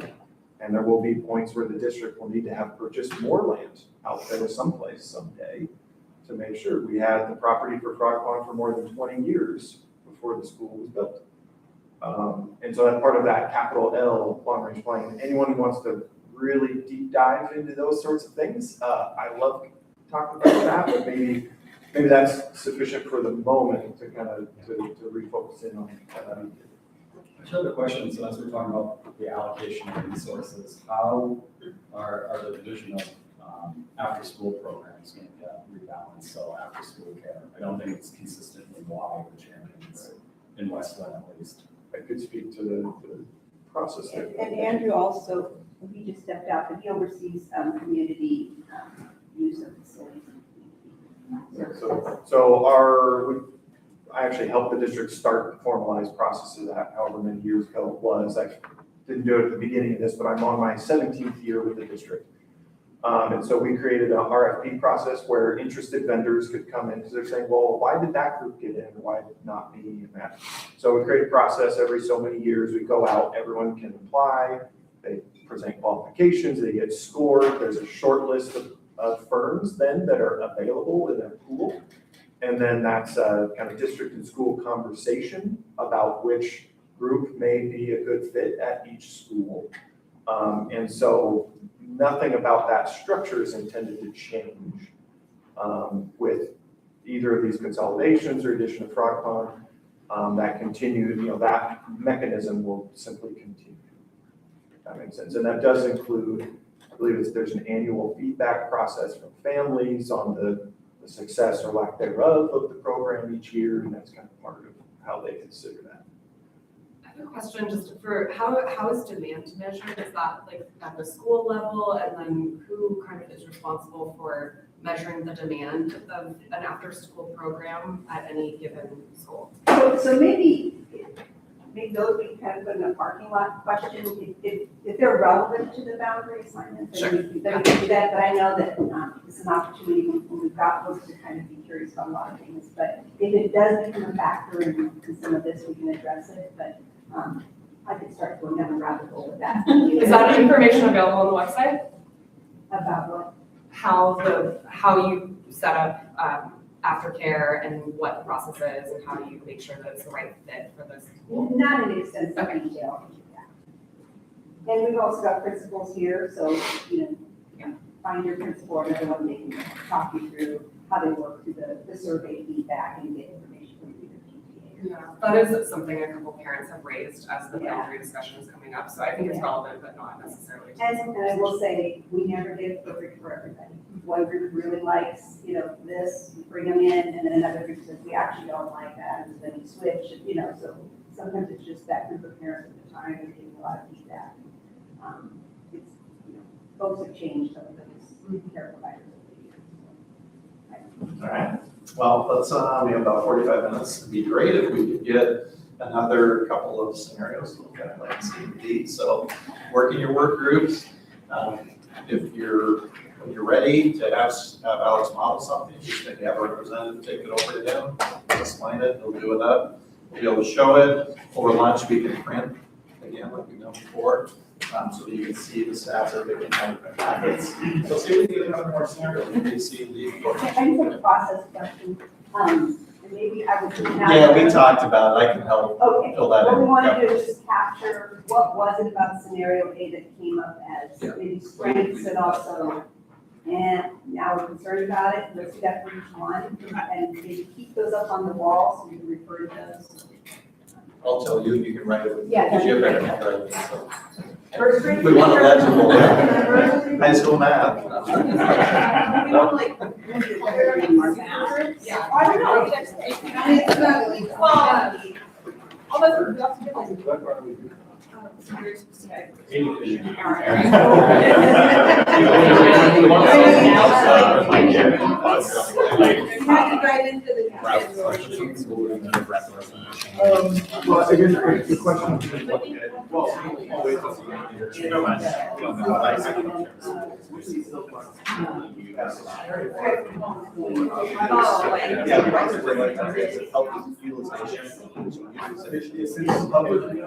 If there's public roads, bus can get on. Now, they may. Okay, so, I The other piece. So,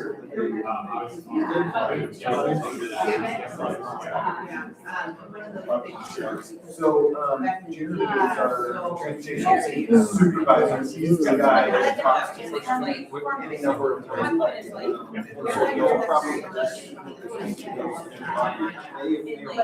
What are we talking? And buses get around.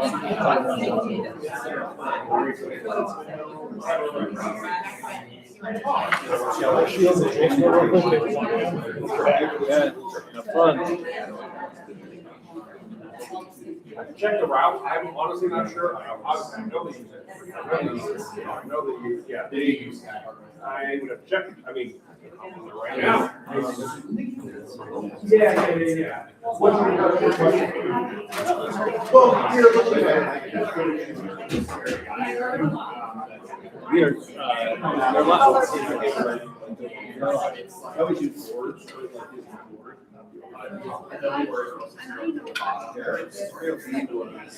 Sure. I just want to know which route buses actually use. I've heard that. Is there a motion that you guys will change on this?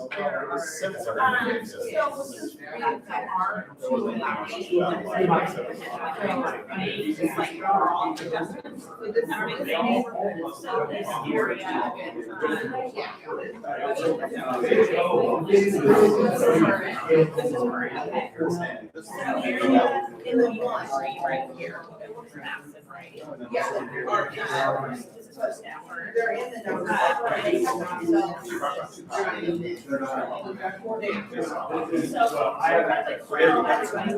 numbers. There's that big explosion. Maybe you guys have those security area. Under all the this right here. Yeah.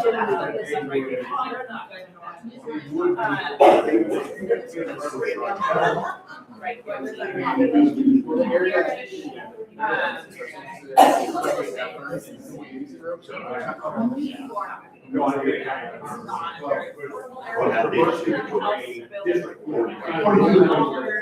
Very small area. Actual numbers on this, who's actually attending this resident area. It's gonna be much smaller. I don't believe any concern who's there.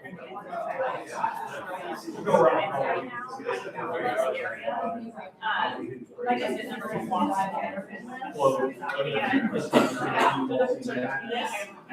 area drop. Well, I think it's pretty, but it's not quite as sharp. Yeah, you are. Sure, yes. Yeah, and I don't like it. So, long-term, I don't think it has a big impact on the actual because families that are there right now are going to be families that are going to stay there. Sorry. It's going to be so like the current migration, like these people these years, right now, my guess is I want to dig in on these numbers to see what is the actual attendance on these. Because this is just residents. My guess is out of these. Oh, yeah. Three. Most of the private schools, like, it's a very small number, there's like. So that was a good point. I didn't know Because because these numbers don't tie to their graphs. Because all of these kids right here about that are going to qualify for transfer. None of them are going to go to Trillium in long term. This is another area.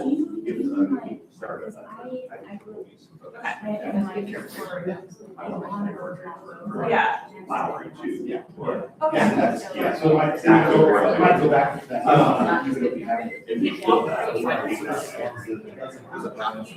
You have to cross the street, you have to cross Rosemont, so this area right here, so like Zilda, for example.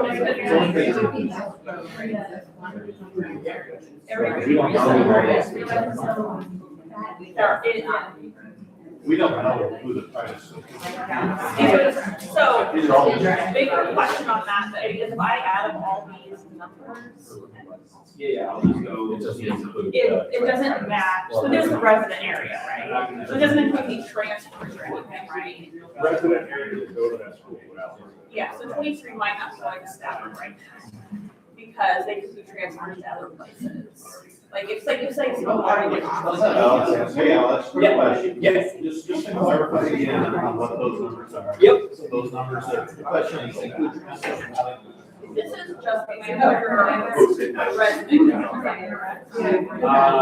Not exactly, because if it was pure resident, that would include kids that transfer elsewhere. Those are resident kids, meaning they attend their neighborhood schools, and that makes Stafford or Beckman. Okay. I just wonder, okay, because what I add, because I think it's like, well, I put this all into, where we see this, and this doesn't necessarily tie to these numbers, you can factor into other things, like. Exactly. Yes. Yes, so behind the scenes, This doesn't tie to that. you could not add up all those numbers and get to the same amount because behind the scenes, so like kids that live in this area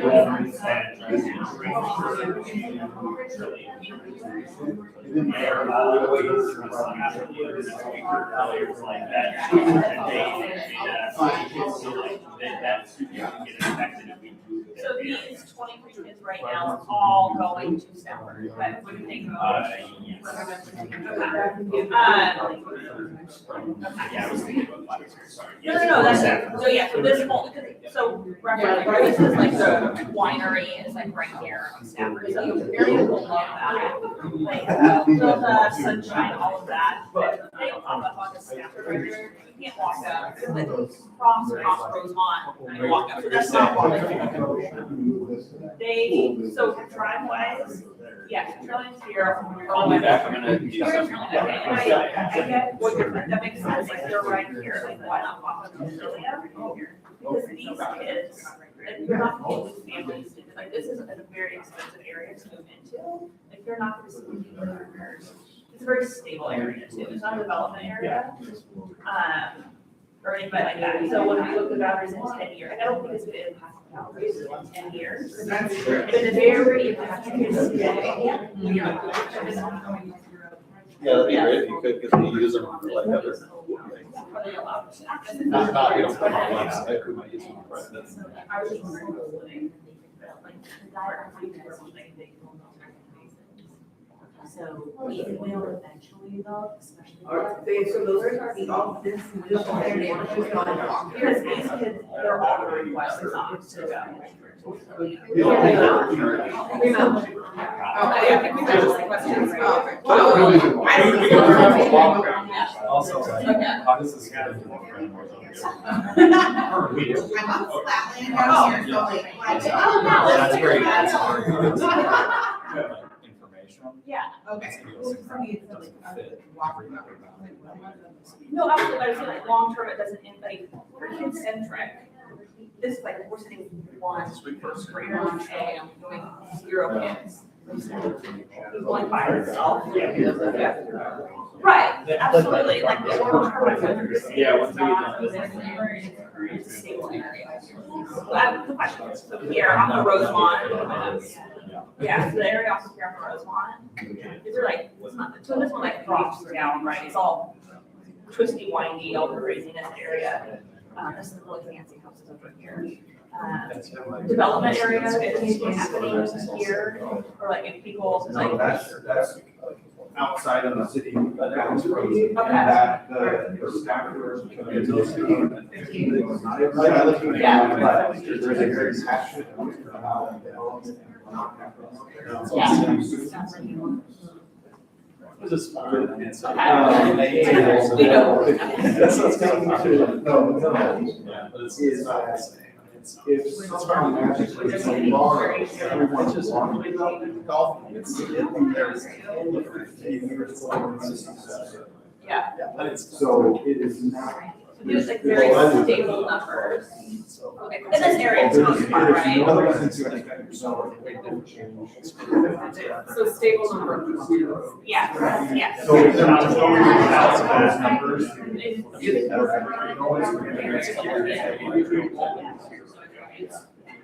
Yeah. So really, I think what it's really, I think the interesting thing is just their connectivity, right? How do they get to a school? So they do have a good connectivity down to the Willamette area.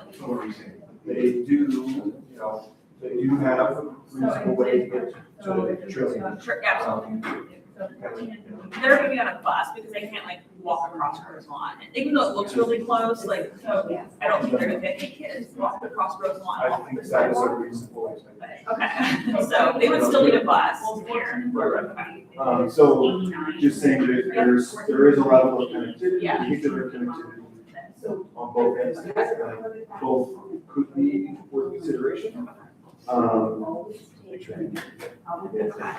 yeah, so I get it, like, we're not like hedging like emotions on things like that, but short term, this is so impactful to kids who are being only to the staff or kids you guys are, or that we all are like sending over to Trillium and like, we're all gonna transfer out. And But if they go to we zone. they want to be here, they're gonna go here.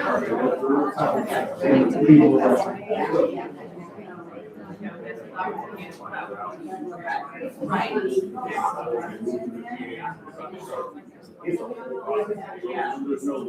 I have 12 of the students for the teaching prerequisites. Sure. Okay. Okay. No, that's yeah. Because they're the only separate kids that are. No matter how we do it. And they will absolutely be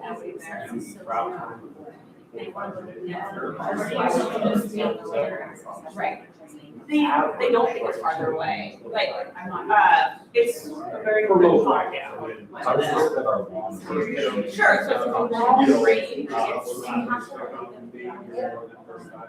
Oh, yeah, he was giving us some numbers on So I would love to make a dig in close on that, but it could be So like, it's like, I know, but it's like, I don't know what I want want. this number right now, but I was because they are a lot more serious. So there's maybe scary area there. There's families all of them. I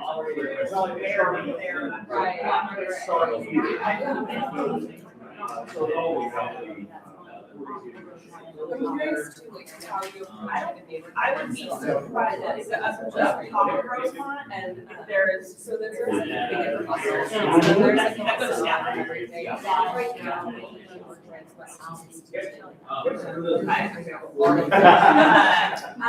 And we had a question, if we're talking these guys. That's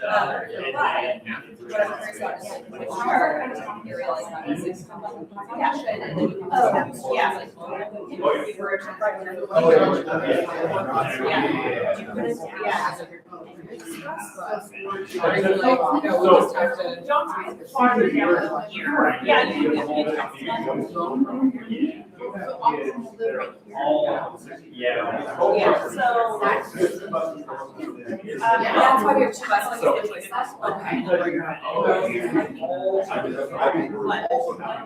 Opposite. Right. So yeah, you walk down.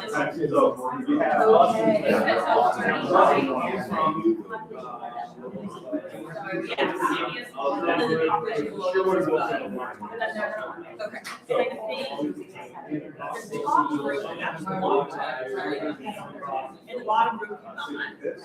So it makes sense.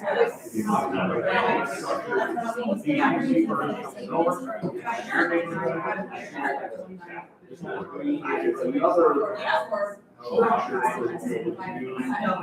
would like to zoom in on this to see where the population is. And so as you're like the law. Yeah, that's Right. It seems like he's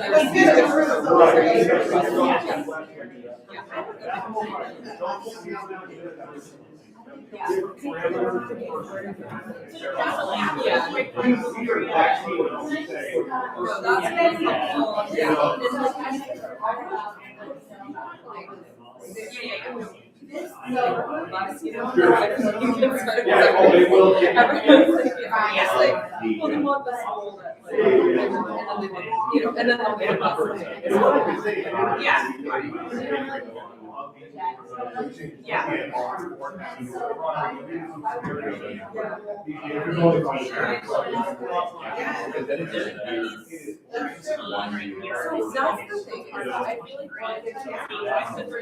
I will say that I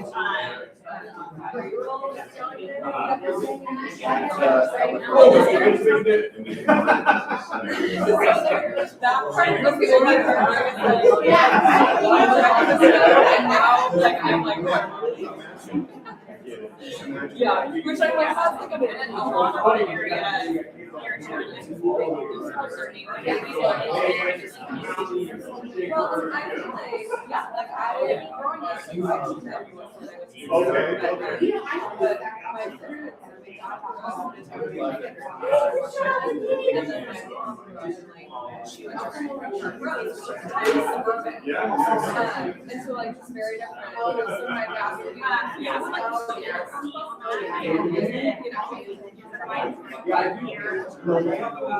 where are they out there that are attending? Like,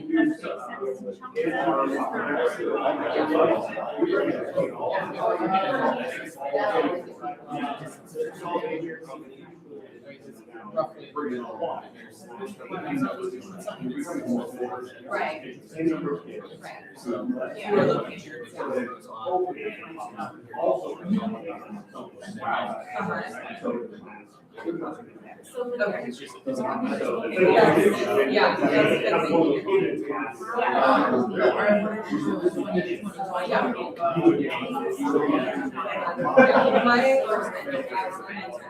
Like honestly, and we want yeah.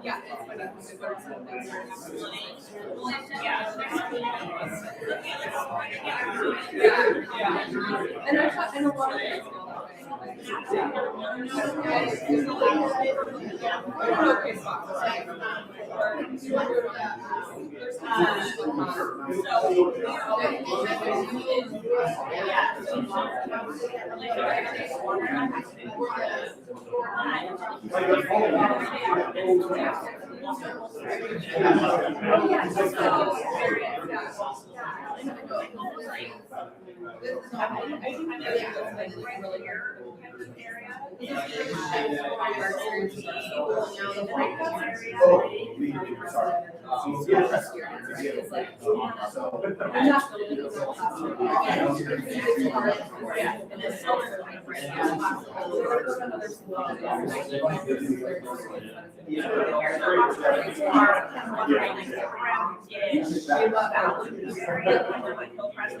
And then also right here, breaking this into two and having this knowledge of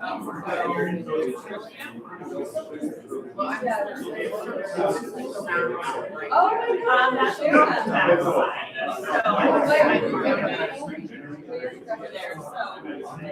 So you're only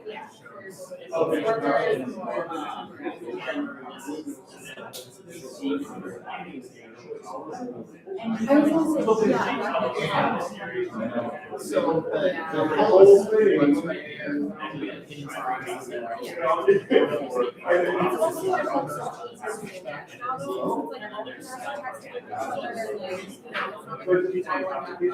And this chunk is over, like, what's this name? All right. There's certain well, you go down to, well, yeah, but you're at the shell, nothing. You go down. Oh, okay. The buses can go around there, and not really, Well, yeah, and I'm talking more than just like the core area, so you should just bus like this section all down through. Yeah, and then there's a separate area. But as well as these other areas, on top of the hill here, it's all about here. And this show that. Yeah, on the top of the hill. Mr. And it's sidewalks, there's sidewalks there that go off the trail. Even off of San Diego here, there's this path that goes through right here, so they can walk up San Diego. They are from, but like this neighborhood right here, it's at the top over in Lico, and then it's just separate from the rest of the area. In a sense of walking and biking, I don't know, but it'd be really nice to have this. Be able to walk back to school. Then we'll go school. That would be Here, great. I'm not gonna- That would be changing. Okay, yeah, that's why I don't know if it's work, it's just from a, it'd be great, if these kids could, there are two school programs. Yeah. They're technically, if you were to get some of those stats, you'll get some of these answers. Yeah. We love it. Yeah. So that's what's kind of nice about putting something out there that maybe doesn't have everything decided, but if there's something specific you want to see modeled. I would think. So on 34, right here, it is like it's a big flat area right here. It's like kind of we prefer to. Is that 34? Is that what you guys are talking about? Like, yeah, like 34 was considering a split. Yeah. Because this area is walkable, not, it's not feasible, pop down to 0. This all right here, very walkable trail. So, that's what yeah, get deep into that, so you can like see the pockets. I know those. And I was like, yesterday, I was like walking the area with one of my friends, we walk the area constantly, we walk past it, everything there, like, this area, it's a weird, like, you have to draw it. I guess this one's this one, it's flat, it's walkable, but it's not going to be this solar, on that potentially. Yeah. Sure. It's the same safeguard with Rosemont. So they're already, everybody's. Yeah, everybody is. Line got drawn, Yeah. you know, Disney for children. I think that's our safeguard. We don't want to, you know, now. Or all of a sudden. Sure. This is exact.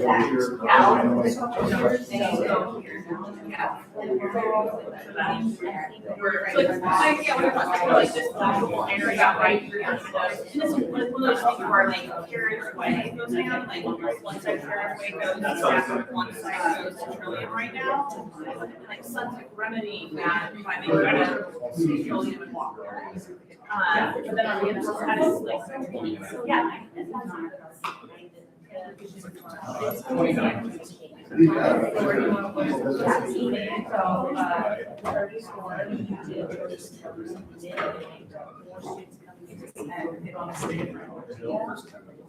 To make that a stronger argument, right? We can't just say like, oh, let's do this, what are you gonna show us?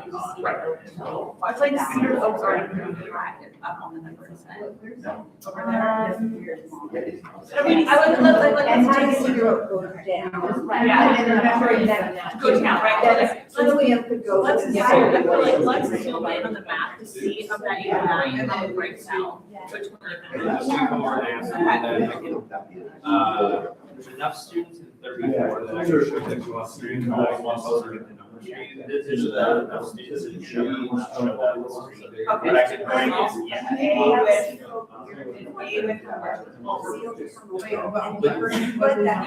yeah. But do you want to kind of frame this down a little bit? Well, because on this one, but like, yes, but there's two areas. So, area 34, of this meeting, and so if you're right around about this area, and here's your cedar of thinking numbers down here, potentially cedar of Trillium is up there. And we have that right now. Yeah, how many, like, how many in this area would that impact versus how many go this way? And these are the older neighborhoods that are be turning over, like, here's families moving in, we're seeing it in our area too. But I think that's a great one, in that area would be very helpful. Where the 23 here, how many are above and below? One is right here, one is right here.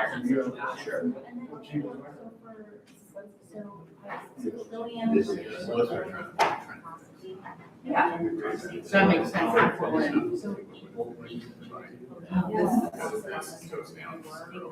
Sure. Like, flesh it out more. 33. Take 33 with me. I wouldn't. I'm gonna I know, go back. I know, Yeah. yeah, here's I need to see like what the number of the county point let even in, is like, is it 10? Is it 50 of them? Is it 40? Is it 4 times 20 the next? It might be coming back to that, what problem are we trying to fix? That's why I So said we started with A and said, can you make it feel better? So if you keep coming back to say, does it make it better, you know, what problem are we trying to fix? Yeah. And then that could be. That is so interesting, that's this one, like one street, this one, 42. dramatically going down. 43, sorry. Micro adjustment is. Yeah. Sure, absolutely. Like, we couldn't just take one zone. Yeah. We already put some. Yeah. And then have we shifted, another thing for Rosemont, or for Trillium, is, I was actually surprised how many Bolton kids we originally put there. Are we moving Bolton kids? Is there more we can move to Sunset on the other side? So Trillium, like, I think I was surprised to see how many kids in general were like added to Trillium. It's a very big number. And so we came back, I think we had moved some to Sunset. But they lived in like 60 or 80. This whole farm. Yes. But Sunset is a smaller Yeah. scale, so Yeah. now that is Sunset has made, and then what,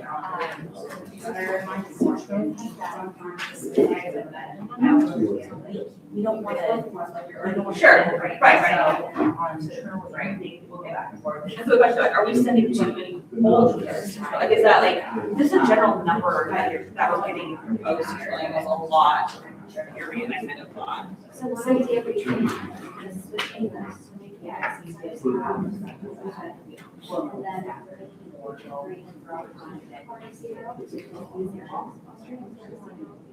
and then Bolton would be split to early zero Sunset and staff would be split for a year. And then taking accessibility away from but I think we're looking at numbers and then we're getting really going. Yeah. Well, also, students don't have a lot of that too. There's a benefit field. Because that's Like, really you what would we be for me, how long, I can't remember, their accessibility down is limited. And it's like, it's not, like, I see it from the numbers, right, because then when you. That's super. I love where. It's actually. And it's sunset. They're Trying to get off. So, and it's, I would want to keep trying to like. I heard it, yeah. She has a large show, that's all. Yeah. Did you know that we're on that, we're talking about, it was 21? There's two. Well, and there's one down here too. Yeah, so this one down here. Yeah, this is that the one, Because that's there that. is a very big camp where it's like, trillium overcrowded, all we keep hearing is trillium overcrowded, so everybody in their mind, like, there's just like a rumor out there. Do you feel that? Or is that, that perception's out there, so I feel like when anybody's like, don't there's trillium, it's so big, like, already, is that? We're talking to source here, I guess, We right? have 400 Yeah. kids, we have, open today, open this month, and open next week. Yeah. Well, things, classes rooms that are being used for things other than. Sure, as every school, right, yeah. So I do not feel at all. Okay, because I feel like who says that, because I'll be also. Yeah, that's just, I feel like you're a lot, yeah, I guess. It might be helpful, Trillium has been over 600 students. Okay, so it's And like. it was, that was way too full, that You know, was like, way too just, full, they just, but. like, dragging all the numbers, right? Yeah, that's also the part that we're listening to. I will say that when you talk about walking, very little walking in houses in agriculture. In reality. I don't know. I mean, no matter where we go, we're on a bus, so, yeah, I guess It's so. on the main street and there's, when it might look like there's something crazy going on in the morning and the afternoon. When we were opening, Trillium and Howard, the boundary process, there was, quite a bit of conversation, a long time around, let's make Trillium a walk. You know, there's a fireman that kind of came up, and pretty soon that committee realized, we can't do that. And, you know, it all of a sudden was just too small, and then the reality of it, we tried, I mean, tried, had rain, this one not to get it. And if you do that value, not to maybe every school needs to be a walking, you know, so it did surface, Yeah. and then that committee kind of just brought it up and let it go. Yeah.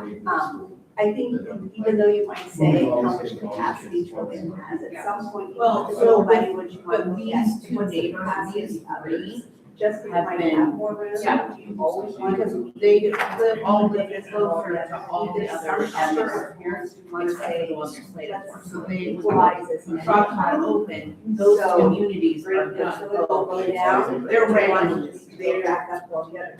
That was kind of the whole thing, Keep right? in mind, Yeah. the unknown is always the dual language. Hoping or whatever. it may Outside the be. boundary come in, It's a lottery, and correct? it's a lottery, But yeah. also, if you And also, this, there's civil, they also want their civil That, come with them. like she said. Yes. So that's outside. Yeah, and we have that on our paper, like, I mean, I don't remember, like, even like, On that you know, road. and they're supposed to be going to staff where it's 24 of them that are at Trillium, we think, I know people personally already read that, because my dad showed it, one of them is, but then they brought. So it's not like, Like, so along that, with this could. So that's always the unknown. Yeah. Which really is still Yeah. Help And I think people. like if we were like breaking this in If we half, wanna as go soon as we somewhere get else, those it's numbers, certainly a maybe that would make them feel better, knowing that they're not the only developing. So then goes back to. You know what those stops are? Yeah. Reflection on for how many towns. There's multiple routes, right? So it depends on. Yes, we'll use the numbers to see how many we're talking about. Yeah. Going. Are we doing this on or from? Because This is for, I mean. neighborhoods. Okay. Yeah. I think more of it, those, down through, would go down, Canyon Creek. Right. And then some of them will head down toward Memorial Park, and then shoot over west, and then there's. And they would readjust those every But year. is this within a mile though? I think- Whatever happens Okay. with enrollment, There were all. any school, those. Right, less than a mile, I think this right here. Wouldn't- is just a mile. So I think so. Wait, what, for your house, do you know if exactly? 7151. I can bring that in. Yeah, just like a Google map, got check, but I think it's right here in this area, you get that mile-ish spot. And I know like the district is reimbursed for stuff through the state for transportation, like, we could save money overall on things, the state has money for other things, sure, like, I'm not thinking that level, but maybe if you're walking within a mile, maybe, this is such a big number, maybe So you have, you're looking at the kind of like 25. spread that out. What were you saying? Yeah, the first number there is. They don't have numbers like students in a mile, right? Area, the enrollment forecast is going for. Yeah, so, but that's just like, right here's not, it's all flat, right? In this case, down a lot. For what Just agency? because Sorry, first number is walking down. Yeah, sure. Yeah, and I don't think they might provide a bus, it's like, I don't know, but yeah. So. Maybe they can provide a bus, I don't, Yeah. that's like, no, that- Yeah. Right. We were gonna just flip this over Yes. here for you guys, just to show you what we were kind of thinking, in case it was aligned with what you guys were thinking. So that's why. Thanks for sharing. So now, it looks like a similar model, but it's because there's movement. It's being requested. So there's not 75 districts going to that. There's gonna be, so, but we do have to have, okay, a classroom, to do all this. Sure. But like, if it's a school house, right, and like, we're like the parents who have kids, we need space to deal with things, like, extra, yeah, for sure. So, It's adding. just the perspective, is it kids that, or is it kids that want that's already more? This was, we were like. I was just, it's why is that? We're just using, I don't know the lay of the land there, so I just will defer. I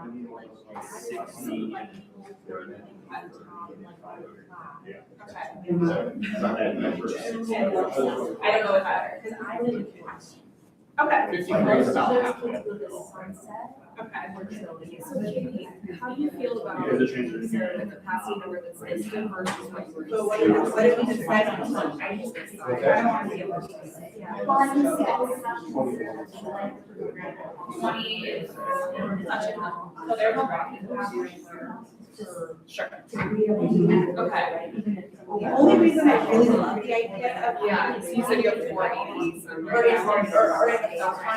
And so what do you feel like is a reason? To know about the area. Well, I mean, I there's understand. it's hills.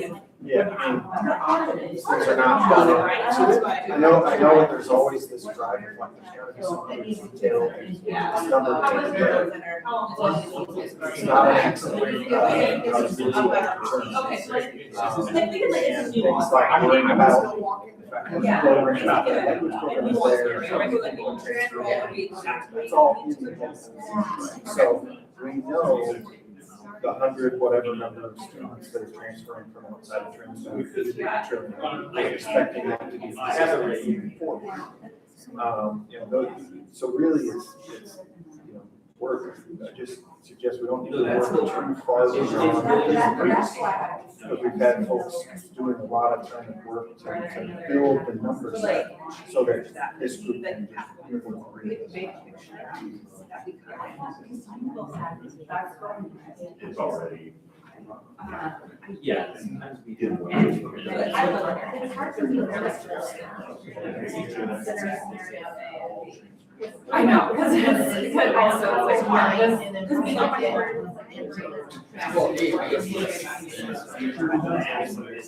But it's not.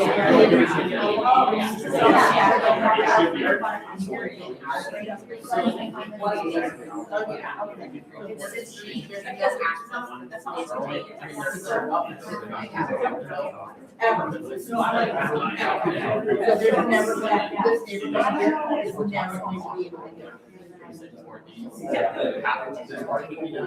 No, because it's just, it's not to that. Yeah, where it's like, it's right there, so you can't get into it. So I think this neighborhood. So 33 is talking about how They're not, many it's kids. not like they're coming out here, it's just neighborhood is coming out. Yeah, This and then when neighborhood you take has to go a around divide of about to get the front. 34 and It's just as fast and value, easy for them to there go was this. one kid. Sort of up Because here. there's no That it's a dead end road. Yeah. That was a breakdown of 25 students to the south and 64 to the north. So it would be so 25 for, go to Trillium. And like, we could like, tweak, but like, where exactly? So You can 25. kind of imagine then taking that proportion of roughly 1/3, 2/3 and applying it to these numbers. So they did my share. Okay. They did my share. That makes sense, it's a very populated area up above there, and it's like, the street houses up there. I don't know if they have any, they probably have a lot of kids. I don't know any staffers that are at our school over there. Beautiful Christmas lights. Okay. The ones, like the ones at the roundabout or the ones? No. That's Yes.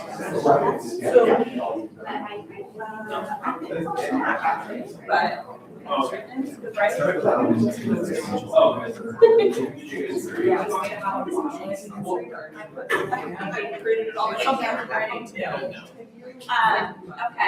So you said 30, I guess I feel like I'd rather just do the.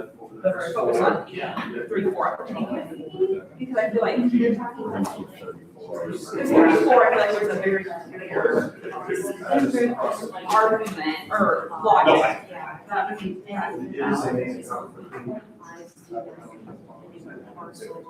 Okay, but I just work days actually like 40 and stuff. So what is the elevation on the elevation? Yeah, it's everyone. Yeah. Are we going north, say north? That's interesting. What are we going on? So I'm like a left and right person, so like north south is probably the right terminology, but I need to know like, is it a right to 7-Eleven, left to 7-Eleven?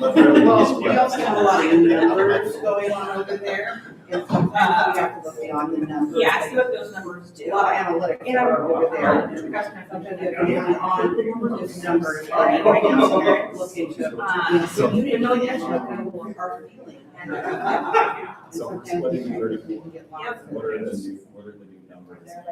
Locations. 3, 4, 8, 3, 4, 8. Is it? This one stays together. Write it down. Okay, so yeah, 16 is going up. Do you have it? Do you have what you want? Yeah, well, should we consolidate one task for them? Or do you want to have it all right now? See where that puts us? If you guys want to consolidate your thoughts, are you like, Yeah. that's, we might as well just do a scenario. Yeah. Yeah. You don't have to get official on And I actually talked to like several families in this area, and they're like, how they feel about that, because like, being in the area too, like for the free, like, come like that, and they're like, yeah, for the most part, it's a little area, yeah, and they weren't like, oh my God, so scary. Because they're not interested in, like, it's in the same thing that you're calling, you have poverty or whatever we're calling it, like, you're not typically necessarily meeting out. So what do you disagree with us? What, right now, I'm in Valley. That's what you were. Yeah. Okay, the top, you're going to zero, which was 64. Can we make every class be like 10? And the south would lead to Trillium. It's interesting,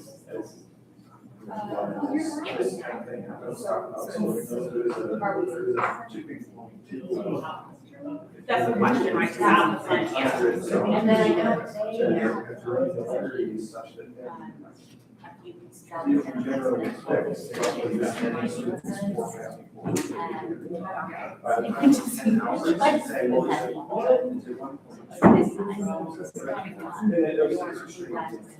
They were thinking, yeah, these two,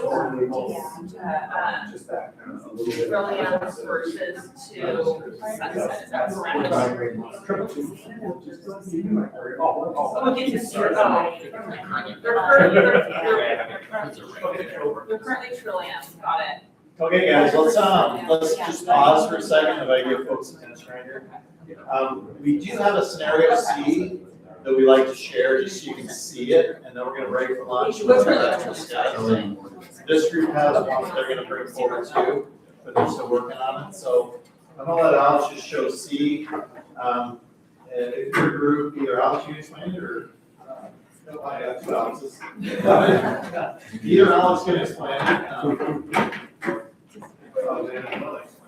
Yeah. We were just looking at minimizing splitting the schools that are closed into as many cuts, like, so they don't have to go to all 4 schools. I don't know if that's a valid approach, but just something different. So we would be swapping, so 34 was going to 0, and we turned that to Trillium and swap that with 53 and 14, which would then go to 0, because then you're taking, and no one from Stafford would go to 0, and no one from Bolton would go to Trillium, so it'd be one less split up. And then in Wilsonville, we're taking a lot of single-family homes away from Beckman, and that can be a concern. And so number 24 has more single-family homes, so trying to kind of balance that. But I want to know the numbers. Numbers look like this in the chart. If you want me to flip over to the table in a second, let me know. Is this scenario C? Am I writing up scenario C? Yep, let's do that. Yep. Scenario C. So what did we do to C? We're moving. I'll, here, Kathy, I'll give you that. Okay. note that you're playing. Grab this. Great. Scrapping the thing? Alex, it changes from A or it changes from? From A, yeah. From A. Hold on a second, we might retract this one.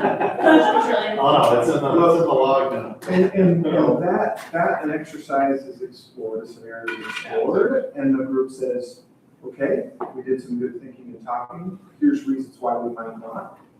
That is very valid and important part of this, being able to say, this is what we explored, we chose not. So don't let that be like, oh, sorry, we don't think it was. Are you only scrapping maybe the Westland side of it, but feel better about on the Wilsonville side? Correct. I think the, I think moving 24 is really helpful. Okay. It makes those 2 schools a little bit closer, and even like Beckman and Booth are gonna stay comparable for 10 years. Well, I think the other chart. Yep. Okay, so I think we are working on a scenario that was different for Westland area, to like, maybe that, like taking your guys, like, input from West, I don't know Wilsonville, that's not right. So like, we think that suggestion does look nice though, on the, you guys, see how the top change there. Yeah, okay, got it, perfect. Okay.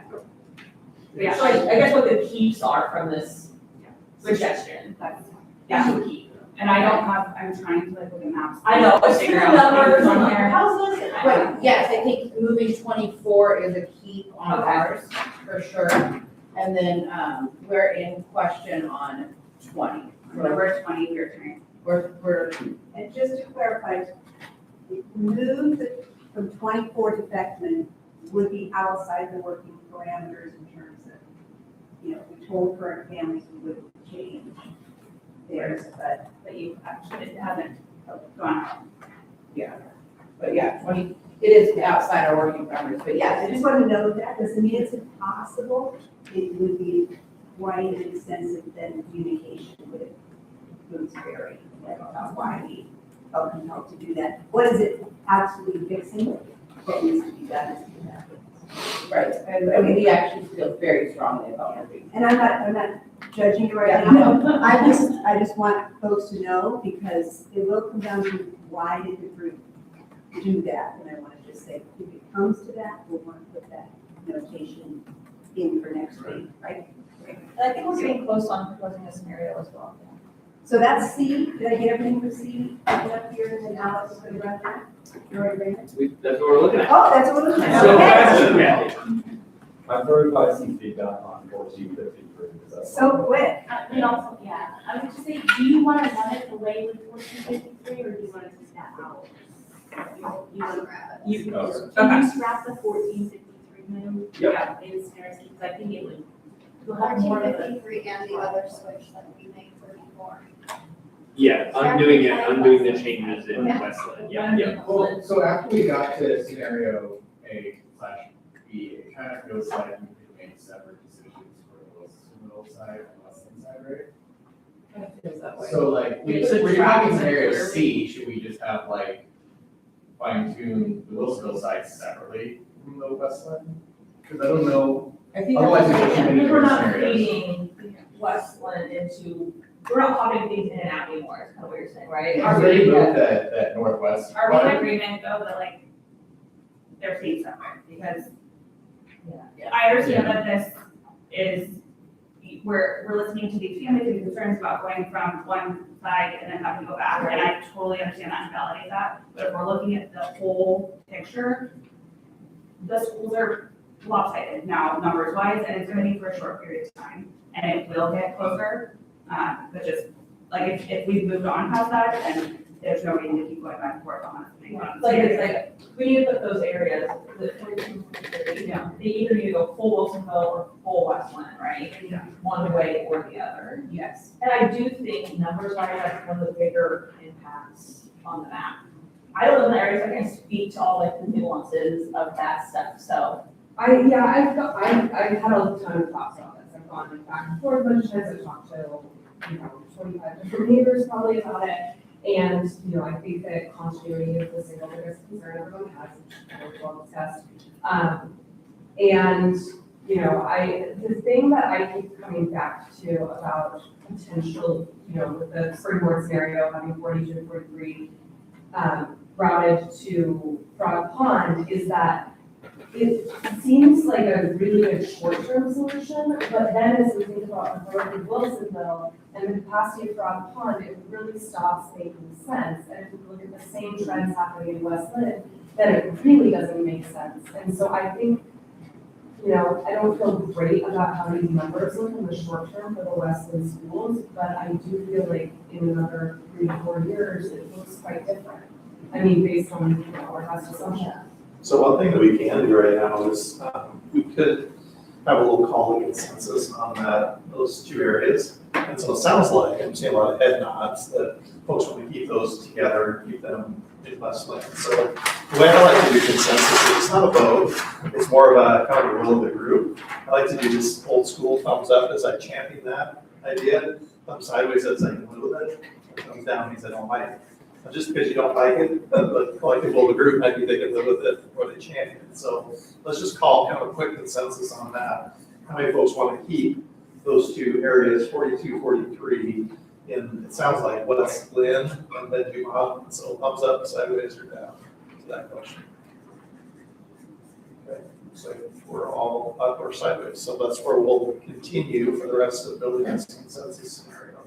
Now, could that change maybe after we get input from the community? Probably could, but it kind of sounds like we probably wouldn't get that input necessarily, so, okay. All right, we're streamlining things a little bit, so. We'll see, I think we break for lunch. We'll have another scenario here, and we're going to modify C a little bit, so we should have D and E, and I'd like to keep C as it is.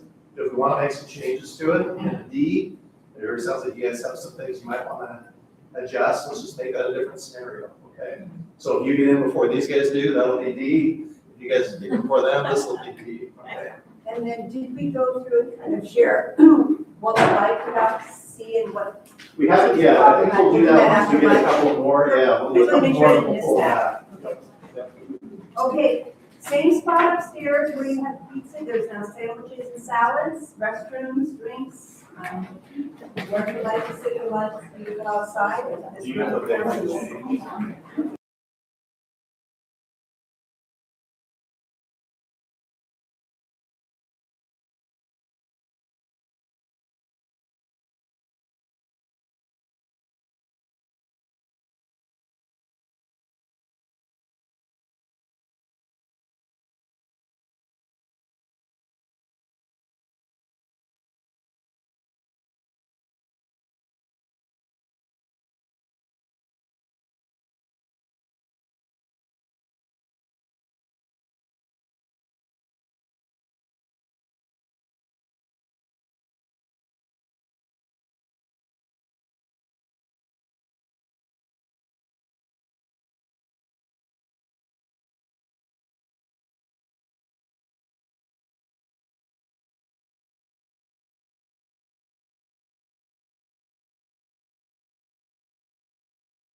see.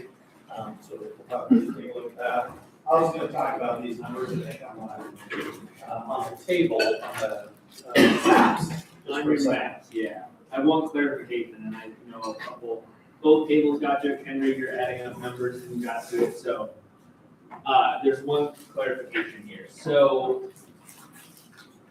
The 2025 number, you know, we talked about perspectives of enrollment. There's sometimes we're counting residents, how many kids live in a study versus how many of those also attend their school with a transfer. So the first number here for 2025, that's in counting, what we've done the math is counting all students that live there. The 2030 and 2035 numbers control for transfers. So I need to update the maps. So when we give this out as PDFs to the public, with you guys next time, I'm gonna change that first number. So for instance, if you guys were following along, if you looked at going from scenario A to C, the one change that was made was study area 24 was moved into background. So if you looked at the table that I showed, and I'll bring it up, you would expect to see a change of 44. But scenario A on the left here, we can see Beckman 317. We move over to scenario C, it's 350.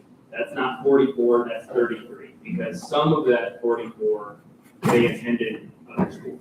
So I'm gonna update the maps, but just wanted to show you that the numbers in the tables and the charts are correct. So, yeah. That's kind of how I was interpreting it. Yes. And trying to, as well, because I think all my, I think that doesn't match to this. And that was because, I mean, like, you guys taken all the nuances behind the scenes, I just kind of like, the raw number on this map is kind of how I look at it. Right. Yeah, okay. So, yeah, but I do want to update the map labels so that they correspond better. Sorry, guys. So So if we, on the map right here, looking at an area, here there's 33, and then I number 26, can you tell us what the actual is then for that area? Like, That's the reason it, Okay. so, and that's, sorry for that, one, the confusion is it's hard to do live in meetings. Sure. Parsing out of the resident attendance, so Yeah. what we can do quickly, for the study areas is produce the tables that are correct in the charts. Okay. When I'm breaking it out, the study areas into Got it. smaller pieces, then I'm gonna have to just look at where the kids, I can personally tell you. Yeah. Okay. Yeah. Yeah, just a comment real quick. So, you know, we're starting with the scenario C, where we really only changed area 24. Yep. Or, better clarity, maybe, I don't know, better feedback when this goes to citizens next week. Should we make it like Wilsonville scenarios A, B, and like Westland scenarios A, B? So like, their scenario C would be like, I don't know, we could start with the spring, like scenario A is the springboard. And their Wilsonville scenario, or 2, is switching 24. And then separately, because we're looking at the entire other side of the city, we have scenario A as our springboard, and then we're making suggestions about area 34. Yeah, then you get separate feedback, because people probably aren't going to comment on both. Well, my suggestion is we've had this come up before, especially in like, in districts that are maybe 2 high school districts or in districts that have certain delineation of communities. I think it's better for you as a committee to be consolidated and say, this is our scenario, you know, regardless of whether you're kind of representing one area versus another. I think it's better for you to come out with, this is our scenario. Like you vetted the other side of the district as well as a committee member, which I think is important. And they've vetted the second two of them too. So that'd be my suggestion now as people come in and you have those conversations with people looking at the map, you could talk about, hey, there's some changes here for these folks in these areas, there's some changes here. But I think it's good to be less than one school district. Yeah, so you think like, we would probably do like scenario A, and then scenario C is they choose 20, they choose 24, are changed to 34. No. And then, okay. No, what I think you need to say is come out and say, this is our group consensus scenario 1. To the public. Yeah, so they're just I gonna was see one and getting two. down to one for the school board, but okay. Yeah, they're just see one, next week. they're just see Okay. one for this week, yeah. And we talked a little bit about that at the first meeting, it's just kind of a, I don't know if it's a social phenomenon, but whenever we see two things, we kind of stop thinking, oh, it's this or it's this. And that's not it, right? We still have more work to do. So we want to, we've seen it work best when districts say they just want to show one scenario and have people say what they like or don't like about it. Because then it gets people thinking that, oh, okay, this isn't necessarily finalized yet. For some reason, people think it's finalized when they see more than one. Yeah, we just experienced that with before out there. And then the committee's like, okay, well, I like D or they're prioritizing D, A, B, C. Well, that's great, but it's like every community member, every area of that community had a different prioritization. So it would have been better, I think, and easier for us to understand as that committee, to just have one scenario that went out that they coalesced around with some changes, and then people could offer changes on everything. It really is a lot easier for you to later. And it goes with that theme of this is iterative, right? This is a choice, we're not gonna vote because there are two choices, there's one that we want more input on to get something better next time we bring it up. So Alice, you wanna talk about anything more to share on C, yeah, or C? No, just that the one change that was made, was moving 24 study area here from Boone's Ferry to Beckham Creek. Okay. Yep. And technically that's out of our scope for this project, so that'll be a discussion we need to have too, as to whether that's something that we can bring forward as a committee, or not, that change, if it's out of the intended scope of the express. You would identify like what your committee would, how they would react. Well, so here's the thing, we say it's out of the scope, but in reality, we just took 009 and 008 and moved them to an entirely different school, which changes the demographics of Beckman. And which is why we even are considering 24, so I don't think it's really that far out of our scope, really. I mean, if we're going to remove full neighborhoods out of our school, then there's something has to happen. You know, I don't think it's like just a cut and dry. By doing that, you're shaking Beckman up considerably without adding anything to it. So I don't think that it's fair to say that it's completely outside of our scope. Yeah, I think, part of the demographic elements that we've heard over time in past boundary processes around where is that vertical line, where does that move in Westland, or in Wilsonville, sorry. And a lot of concern historically over time from the Boone's Ferry community about, is there something neat about saying, here's I-5, and is that split between school communities? And a lot of concerns around different disparities between different parts of Wilsonville, which has traditionally caused that rough line as we see, like where 20, 21, 24, 23, that grouping being Boone's Ferry has been a significant priority for that group. Just not to say what does happen here, but just that's kind of the historical context of how that's been. And that right there is exactly why, but flipped, that we're concerned with the whole Beckman side of it, is that same disparity that now that we were worried about at Boone's, we have now created that issue at Beckman by pulling 9 and 8 into one.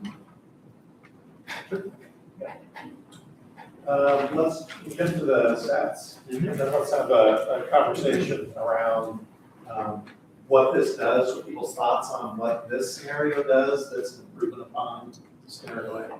So I'll set it back here first. Can I ask a quick question? Yeah. So we see that I-5 cuts, right through. Put it like there is 20 and 20 and 21 there, but is there any perspective on why shift 24 over to not 20 or 21, or does that divide mean anything as far as the community? Like, does it feel like separate? I mean, it would be lovely to cut on I-5, but then There won't be a video. I just curious why the couple of stragglers that I've seen. That, so I was, that 24 is stable, like for 10 years, and so it's not gonna cause huge jumps or anything. And if you, well, the chart's not, but it takes both schools in 10 years to about the same size, and they're both Title I schools. There are a lot of similarities between the schools.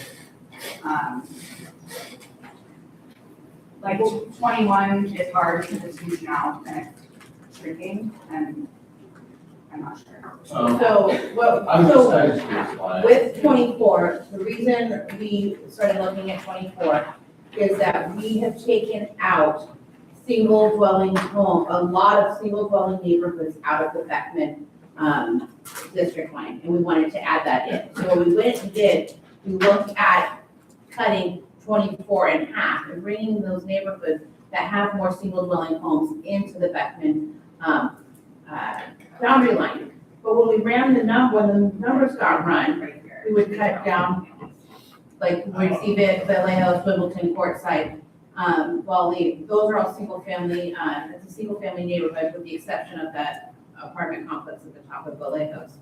So when we decided to cut that in half, we ran the numbers and we found that only 4 students live on that left-hand side. So cutting that particular spot in half didn't make sense when we're only looking at 4 students. So we could pull those 4 students and just take that entire section over and pull it over. Because originally, we did think to cut it down, so that section that's underneath 21 and 20 would remain in the same booms in the same areas, 20, 21, and 20. But because it's only affecting us at 4 students, we decided to pull it as a group to make it easier. And 20 is something that we've gone back and forth on what to do with. I'm not sure where the growth is coming from. We're not sure. 18 and it goes to 34, and I'm kind of like, I can't figure out which development that is, so I'm not sure. They are housing developments, there are condominiums right there. 21 has 2 of the largest apartment complexes in Wilsonville, that's right there. So that, so it's interesting that it got cut in half over its projection. We're kind of lost with what to do with 21 and 20 and where to send those. Those apartment in areas with dense apartments, so rentals, those fine. Do you know, it's like, you can single family homes, people, kids grow up and they keep living there, but with rentals, there might be more turnover or more like, okay, my kid's not in school anymore, I don't need to live in this area, and then you're gonna keep it. Like, does it seem like there's more stability in the number of students when there's apartment areas?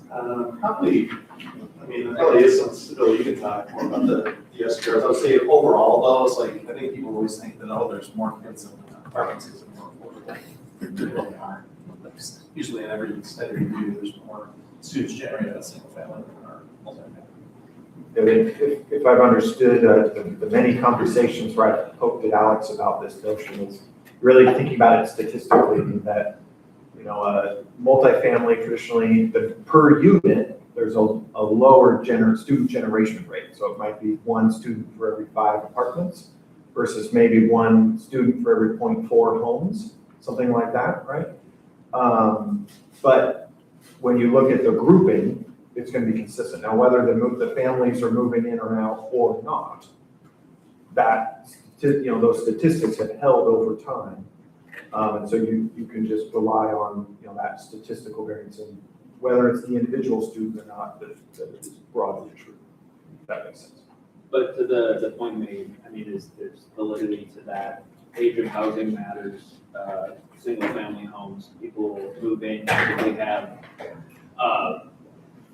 younger students. So when we prepare the student generation rates, which is counting in a 10-year time frame. So this past year, we looked at 2015 to 2024 housing that was built and counted up how many students lived in those new housing to come up with those student generation rates that are included in the report figure. And if you looked at it over time, or if you could first break it down by grade group, a K-5 SGR is typically higher than 6, 8, 9, 12, even after controlling for the number of grades in the grade group, because people move to single-family homes, typically with younger children. And then to your point, there's usually more aging in place in single-family homes, so once they've left the system, the school system, there might not be as many new families moving in. It's just the turnover of real estate, but it's less so than thinking about multifamily housing. Generally, almost always have fewer students, lower SGRs. However, as the multifamily, as apartment complex ages, it usually holds on to more students because of being rental versus contract. Yeah. So, kind of back to the question we're getting, principals would be, the improvement of C with that change is the next balance that can over the long run, right? Right. Or so than without that change. Right. Well, let's get back to it. I want us to be kind of finished with modeling probably in 40 minutes or so we can have a good discussion about what we want to talk about before the end of our time together. So I think you guys are pretty close to having a scenario, right, for the east side. So if you guys want to keep looking and there may be some other things you might want to try, we can do that as well. So I think it's back to it for the next 40 minutes or so we can get another scenario or two to discuss. So I'm 34, I'm not married to splitting the thing, I was just thinking long-term optics of this and trying to correct any problems that are kind of perceived out there right now of why don't we put a trillion overwhelm the whole situation? So, I mean, I don't think we have to split 34, we don't think it's a good idea, I was just thinking for the long-term, there is that big chunk right there that is walkable, does that make sense to have that trillion? But in all seriousness, yeah. It's, yeah.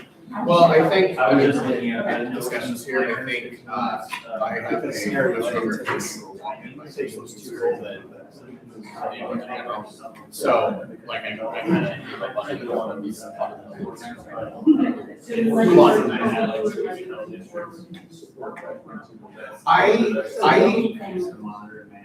there's some of this before, and like, I kind of appreciate more about because they had to backs off. You know, you have friends of school in the neighborhood, and it's, even though this side, the south side, it's more walkable to the north side, it's all kind of walkable in itself. And there's like. There's definitely a distinction here, but I'm totally say, not passionate about it, I was just thinking, right here, in several areas, because I'm in the south half of 34. Right. The question always comes up, why are we not, I mean, just in general, overall, for the small schools. And so, saw maybe an opportunity to forefront things, but it's a weird, as it is, but it's definitely not something where we, that type of thing, so. Categorize it into. And then what, how do you guys feel about that? Like, do you think, like, big picture? So there are things in the plans, like. It's either moving the walkable areas. So where are you at? Or not, that's kind Future of. development. Because there's too many. That's given. Yes. Years ago, I'm more sure about the pace of development, based on what's happened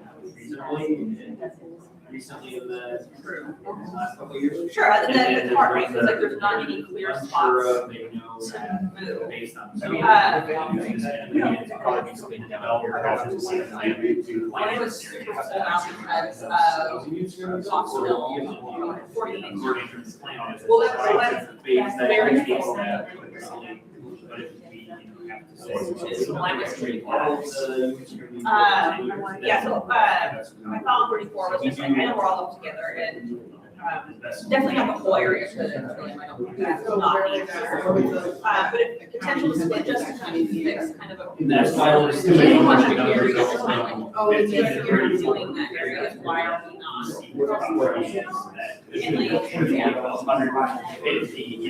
But I'm passionate about the ones that are getting spilled, that are loose, like the ones that. Yeah, I could look at you. Because that's more over here. Sure, yeah, that would be. Is that gonna fall into 21? That's partially why it was for the state. Or actually.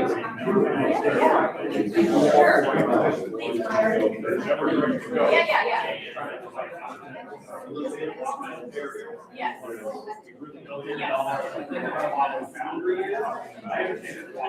Right.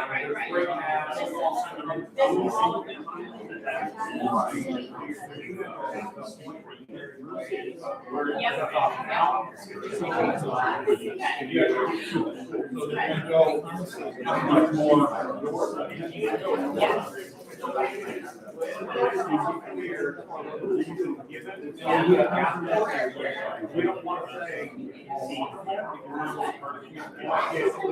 Sure. So it is, right, there's a difference between like. Yeah. But the exact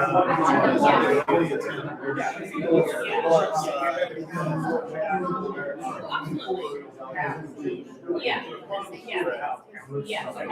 That's like, like this address, for example, on the rest, we knew that was like 1.3, we knew that was like.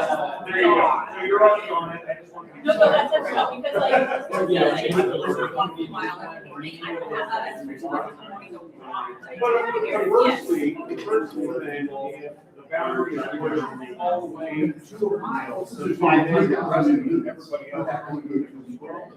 It doesn't mean there's gonna be as many. Way structure. Yeah.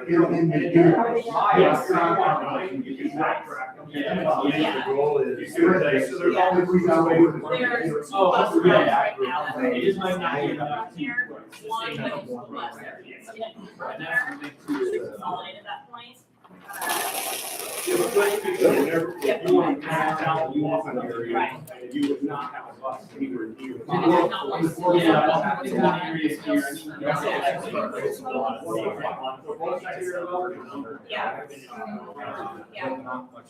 Yeah. Could these not have for other people in this area?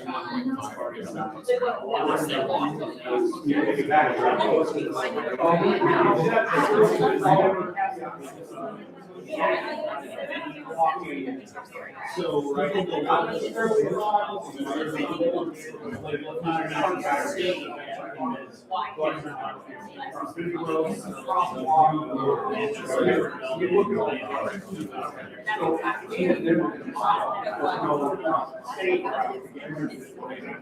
Yeah, you could. Oh, yeah. We're always.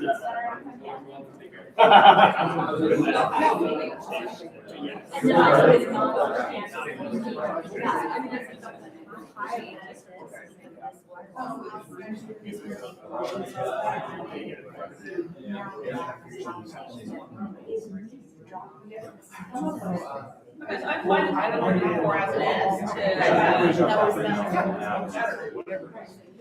So on that note, this does leave only putting Area 33 from Stafford to Trillium at the moment. And for the kid-centric approach, I get the long-term, let's talk about that. That's really rough, right? When you're like, I mean, I might be able to go back and I could maybe get a further breakdown of the 23, 13 from them, because those might not, we were just saying, those might not be the actual number we're attending right now, so maybe I'll go chat and I'll come back. And I feel bad, like, you don't want to be like, with like 5 to 3 families, like, you're going work with nobody. So you're proposing now, so you're really, we're going, you're proposing, you want to split 33, so the bottom half of these families are the. Yeah. I think they were split on Rosemont. Oh, they must have. I think they split Rosemont from Divine, right? But then It doesn't make sense. people on the other side of Rosemont, like, I think you would. We can split it down, like, like. Oh, they're on Wilda, they're towards the top right, up by Rosemont, just on the wrong side of Rosemont.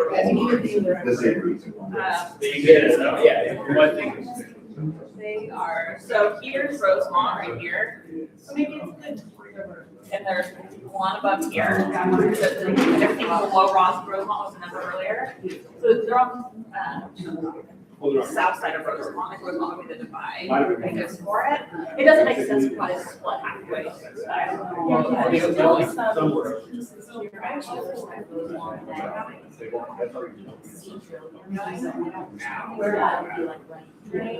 So, Well, the thought of splitting it here, there is this connection right here that goes straight to the. yeah, the lattice split right there, okay. I think we're gonna find all the people who are above lattice.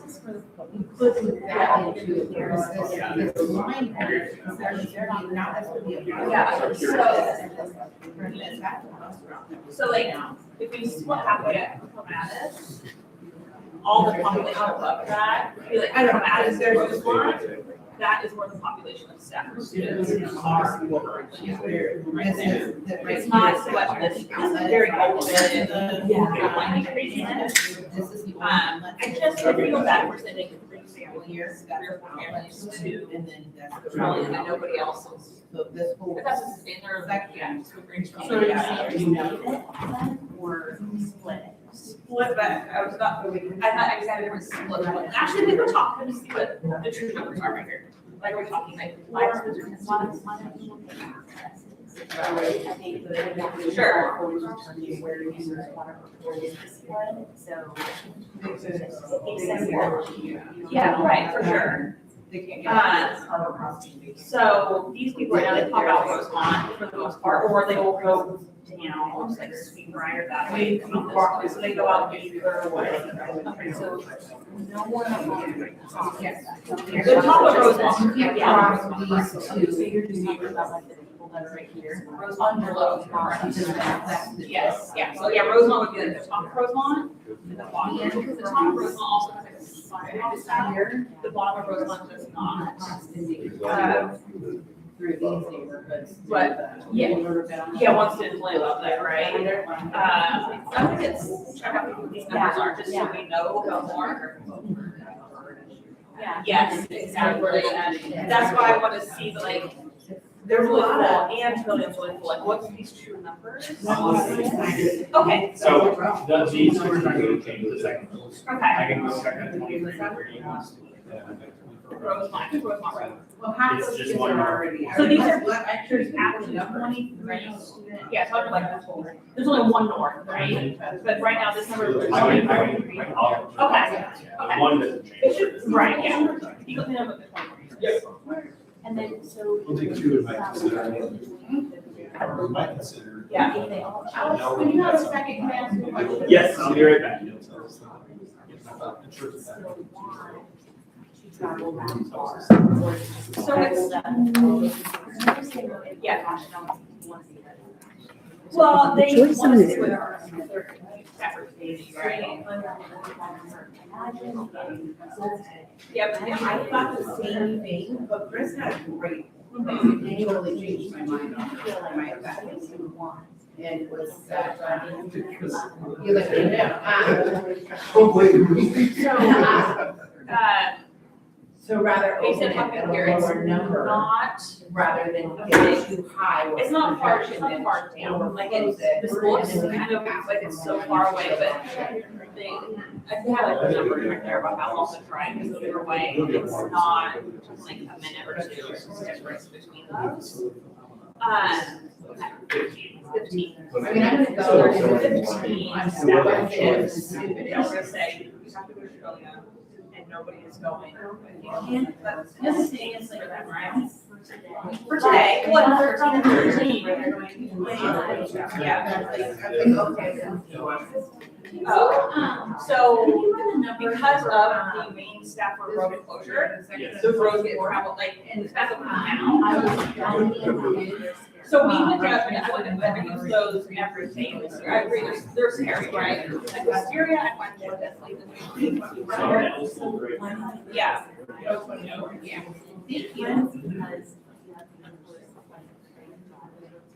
Yeah. Yeah. So, I guess my thoughts, like, it was 15 kids, 13 and 13, it's not a big number either way. This area is not gonna be, given the, I guess, demographic makeup of this area, I would not expect younger families to be there. In general, developments, they said, for that, no, it's not possible there right now, this, at all. So I guess is, do you, of these, the 15 kids, I mean, some of those are included in that next 13 number, because some of them are younger, some of them are getting ready to, go on to middle school after that. I guess it's how important is it to, for the kids-centered approach? I get like long-term and all that, and the accessibility. They feel like that because they're like, oh, like that, there's these sorts of life there, they feel that this is accessible.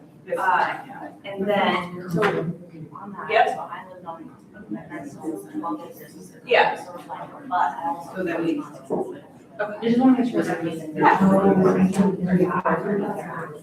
Sure, I know, I 100% agree with this, and thinking long-term, and like, I think it's such a small number, wise, like, 10 students today, right? I think it would be very meaningful, and I'm not going by, I mean, there is that consensus to it for sure, which is important. But it's like with my neighborhood, a 15, it could be different because like it's gonna turn over more, there's more potential for like ins and outs and things going in the neighborhood and things like that. These are kind of spots that stay and stay. Kind of, so it's not, it's kind of like a different, and they're like the only kids also headed into Trillium, kind of like here, because all of the other stuff, like Stafford's in general, like Stafford isn't like city-ish area, but I feel like most of like this, for the non-neighborhood kids, right? Whereas Stafford right now, we've built so many non-neighborhood areas. So, I don't know, so, I go back to that, so. Yeah. I think that's important. 30. Yeah. I was born 6:30. Yeah. Anybody, so I Where'd you go? 29th. I tell you. No, I lived off of Stafford. Oh, like, okay. right Which is outside the of West Texas. And then that's So the yeah, I didn't feel like I. And then I have there. Yeah. I don't- That's for current. I don't. That's for this year. I do, so what I'm thinking is long So term it's, is so then in the future. those kids, it sounds like they want to see it better. It's like, Try to yeah, see it's what's sort of like the forecast. complement, but those 15 kids will be actually together, consolidation and all. I just want to make sure that it's so make sure that living in a town big, but it's not, so look for that. So it's like, there's gotta be more kids, even though these kids. Yeah. Yeah. So I would think that all of them are putting in work. Yeah, but you do, I think that's the same argument, it's that's why I'm not. Why are you doing on a community like that? Right, it's kind of the same thing.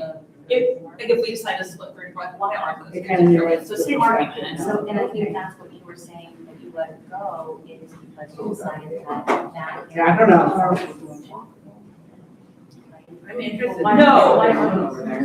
Why am I not dependent on that one? Because, size to Trillium live right pretty full, right? Like, there's no tape to grab out of that, at that point, right? So, yeah, so then of those 15 kids, Age 34 or? in 33, for example, those, 3 of those, that's not.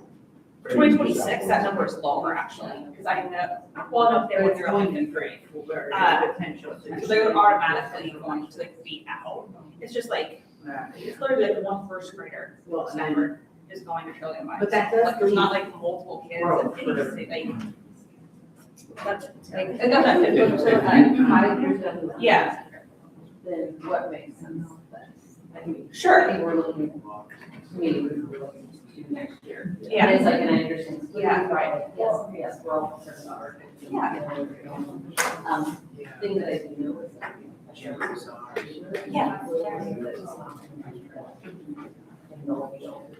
Yeah. Yeah. Yeah.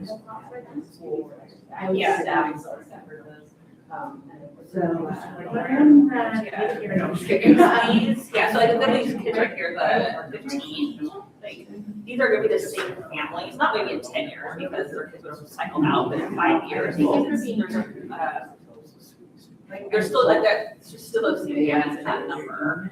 Kendra, would you have the same decision if you didn't know that? Yes. If you didn't know those Yes. families, would you Well, because I do feel strongly though, because,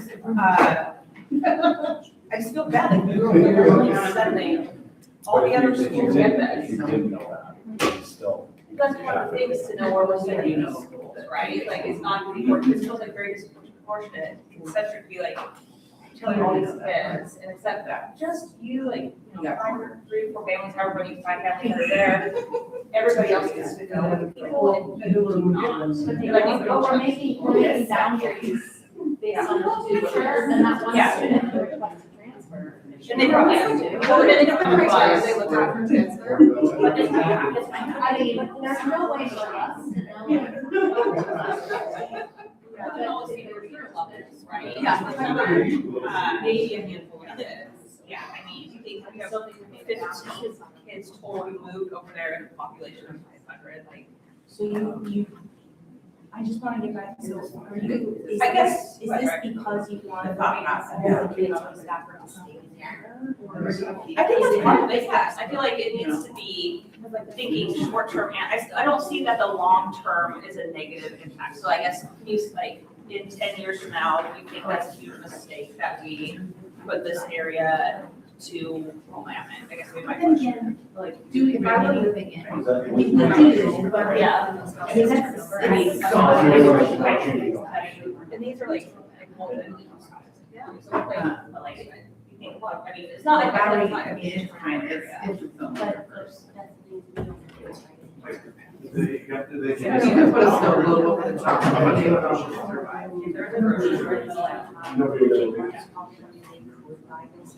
Yeah. Yeah. That's how I would suggest at this point, Yeah.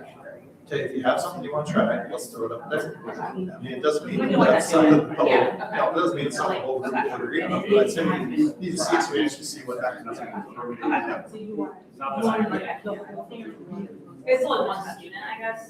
I mean, for right. Yeah, but for right now, it's like a quick look at it, right? Let's move it, and then if that looks okay, then maybe we wanna like. So what is it you want? If we move 33 to Willamette. Just 33, so Yeah. okay, yeah, 33. And then like, because that's just that one student, right? So like if that, if it doesn't look right, then there's no better. And then for you, you think it's like over here. Yeah. Well, then, And like, on like, I was on the split for 34. I mean, what do you think? Even if it's over the area, it's really, it's a flat area that is, it's a walkable area. So I don't personally think, I wouldn't walk there, but like, it just comes up, like, the question of why do those zones the way they are? So like, do you want to do it now or not? I don't have a strong. And I just feel like. Yeah. Yeah. I would That's say the way it that, is, but. you know, so I'm not sure how much yours. I know, I don't, and they're all close to each other. No. Are you sure? Are you? It's hard. Yeah, no, it's like, Something you want, like, live that I feel less strongly about this because these kids are going to see like what, they're like, they're not like consistent approach. They're not, like, they're like, yeah, it's like an administrative. side. It's still like. Yeah, well, I don't know, I like going to Stafford, because like, Rosemont, peaceful, though, and like, not on 43, but I actually said, I went up by Cedar Road the other day, I didn't figure out where it was, so I feel good about that. Yeah, I actually love to drive to Stafford. There's also my wife. Stay right to go. Yeah, I want to go with your. Yeah, that's my. No, I think the bigger thing was what was happening in that area, which really drove, right? And so because those areas moved there, that kind of blocked out. That's maybe it's just that, because like that's the block out that they're having any room. And I do, you know what I mean, like if we wanted to put these right there would be much more space. And then I'm curious to see how the anthem grows. All right, let's come back together. We have another scenario to take a look at. And then we'll, after we look at the scenario and discuss it, then we'll do another call to see if there are any other thoughts people want to share. If we want to start looking at any consensus what we bring forward. This one would be D, I guess, if we're going to continue our lettering system. So if this group wants to talk about what happens here and then why you want to see this one. All right, so we're kind of we're not in agreement on this piece of it right now. So we just want to kind of see what it does look like. So 33 right now is In scenario A. in scenario A. So in scenario A, there's also current scenario, like where we are right now. So this is Stafford area. And so I don't know if you guys are familiar with this overall. So road runs right through it. Like you know where the winery is off of Rosemont, the bigger house is off of Rosemont. This is kind of that area. The area down below, like right where the 33 number is actually at right there. There's a cluster right there, and then down below, that's Stafford families right now. This is very open land. It's windy, it's curvy, it's like dropping down the hill. Bigger lots of land, acres, that's kind of what the lay of the land is right now. Right now, there's 15 Stafford families in this area, or 15 Stafford students in this area.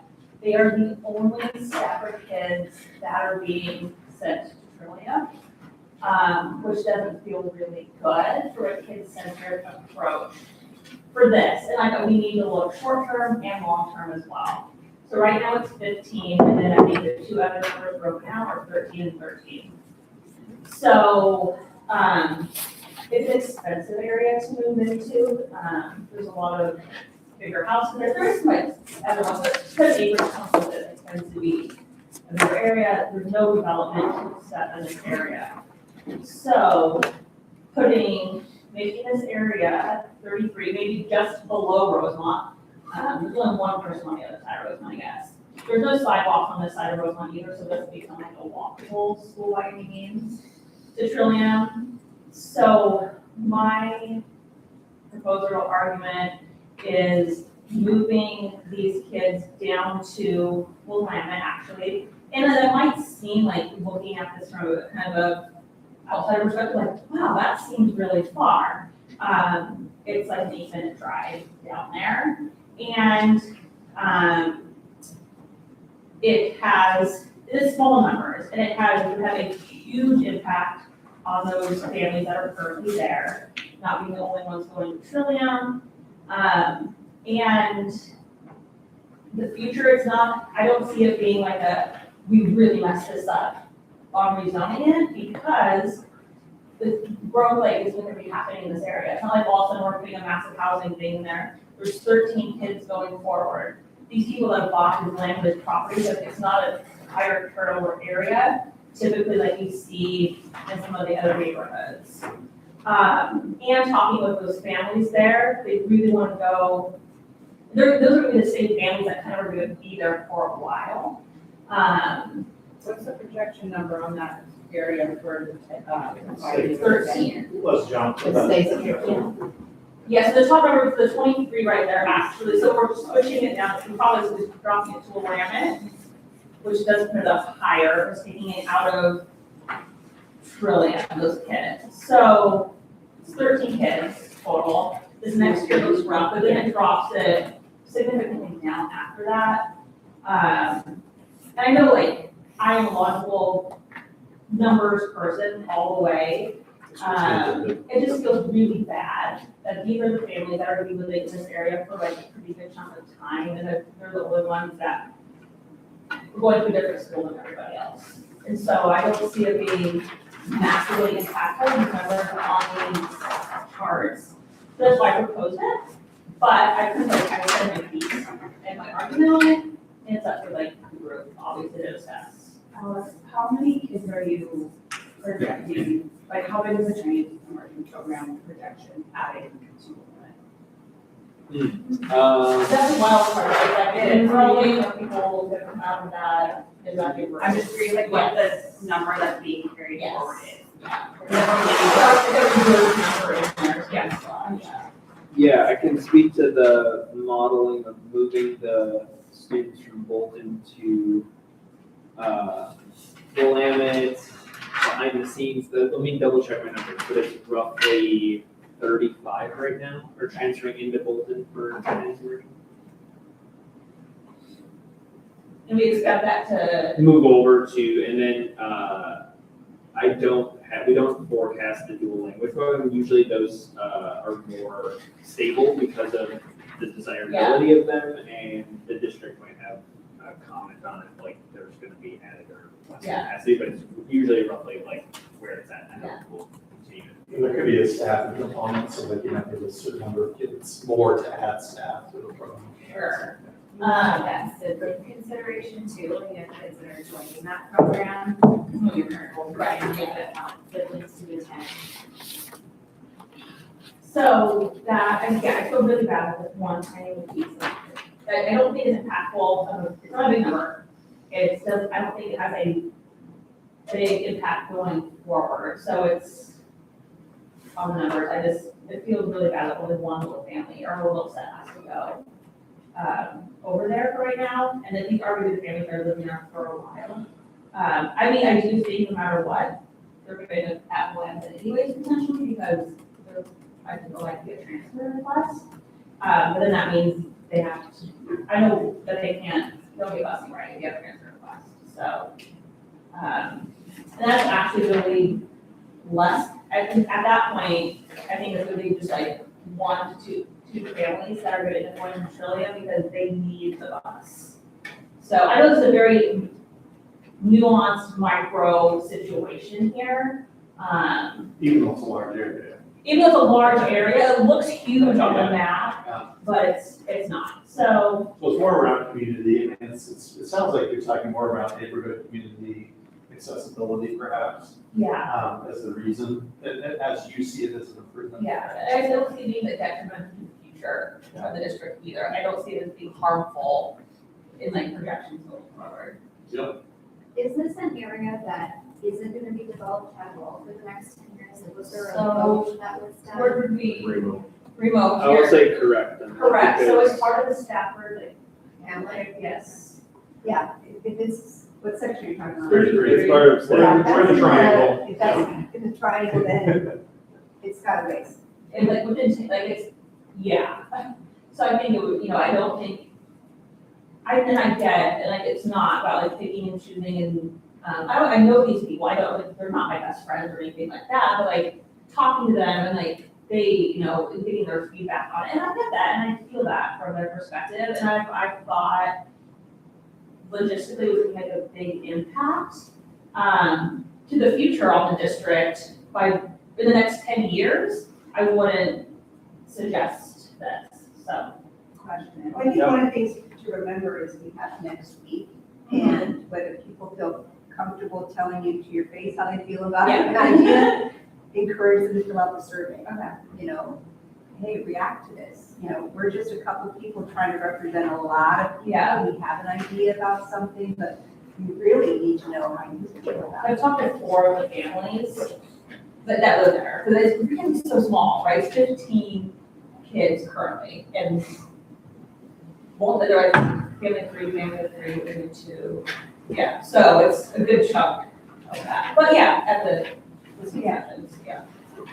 Well, you can you Kendra come over and help me fill out what, So we get for scenario D? Just rationale and or just, what makes it better. what am I writing? What happened in scenario According to D? the guiding principles. What did you move over? Or what did we move over? We moved 33. 33. Yeah. So from A, Right.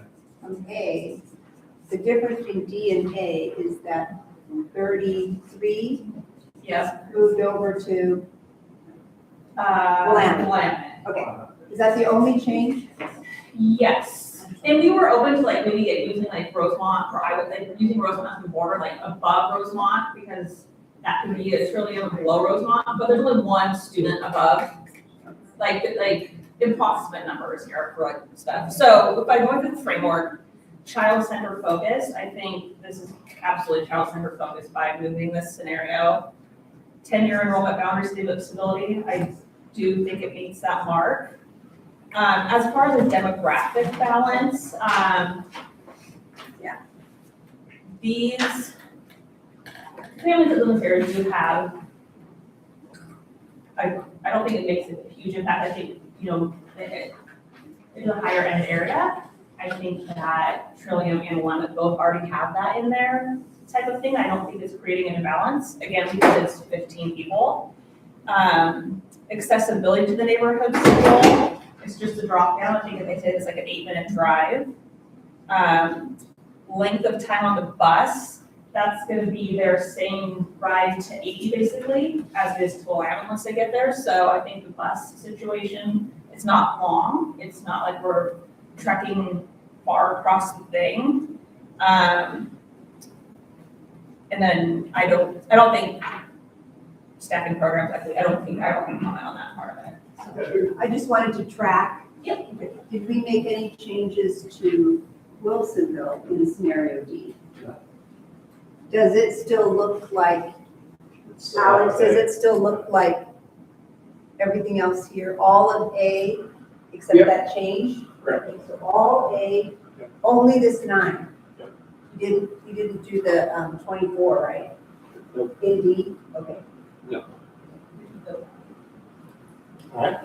I think just one small benefit, I suppose, or a positive, that if they're here with the Willamette, is that it's known for AP. So instead of going to Trillium and then switching to a middle school with students that they didn't go to elementary school with.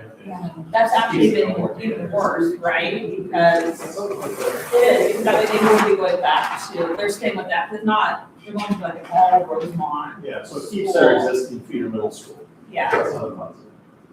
So it would be keep existing middle feeder for 33. All right, well, where we're at now, we have 4 scenarios. Our goal, as you know, is to come up with a consensus scenario. And generally, consensus scenarios could be one of the scenarios in its entirety, or it could be bits and pieces of different scenarios. So when we come back, we're going to have a conversation around that. Basically, the way I like to do it is, we come back and break. The way I like to do it is to have folks just kind of have a general discussion about each of the areas. I do think we should talk about C again, because that move is technically out of scope. And I think I can kind of share a little bit about how we as a company have handled that for districts in the past at this stage, and then see if that's something that resonates with the group. And then we basically kind of start looking at suggestions. So folks from the group say, I like this part of A, this is part of B, or whatever it would be. And then we can do some consensus, kind of our thumbs again on those to help with the scenario. Okay. So I'll say a little more about that. Let's take a 10-minute break. So after, and we'll get that last piece finished. So, great spot.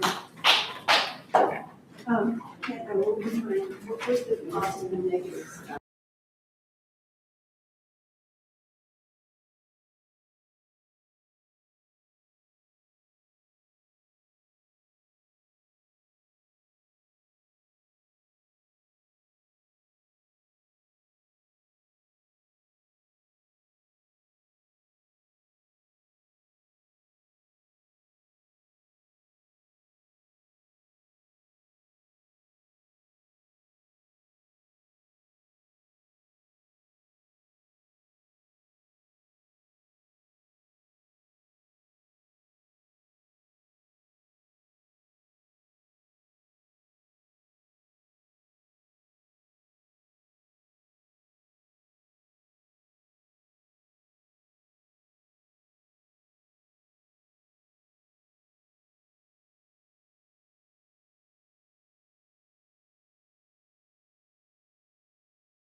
some pieces from another forward, we hear that, then we have to consider that as a committee.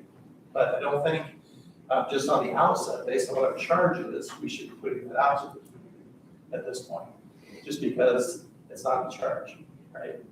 So that's something I'm putting out there to you. I would suggest that we move away from C at this point, keep it in our minds, because it may come back that folks want to see some different balance among the schools. Can I say one thing? Sure.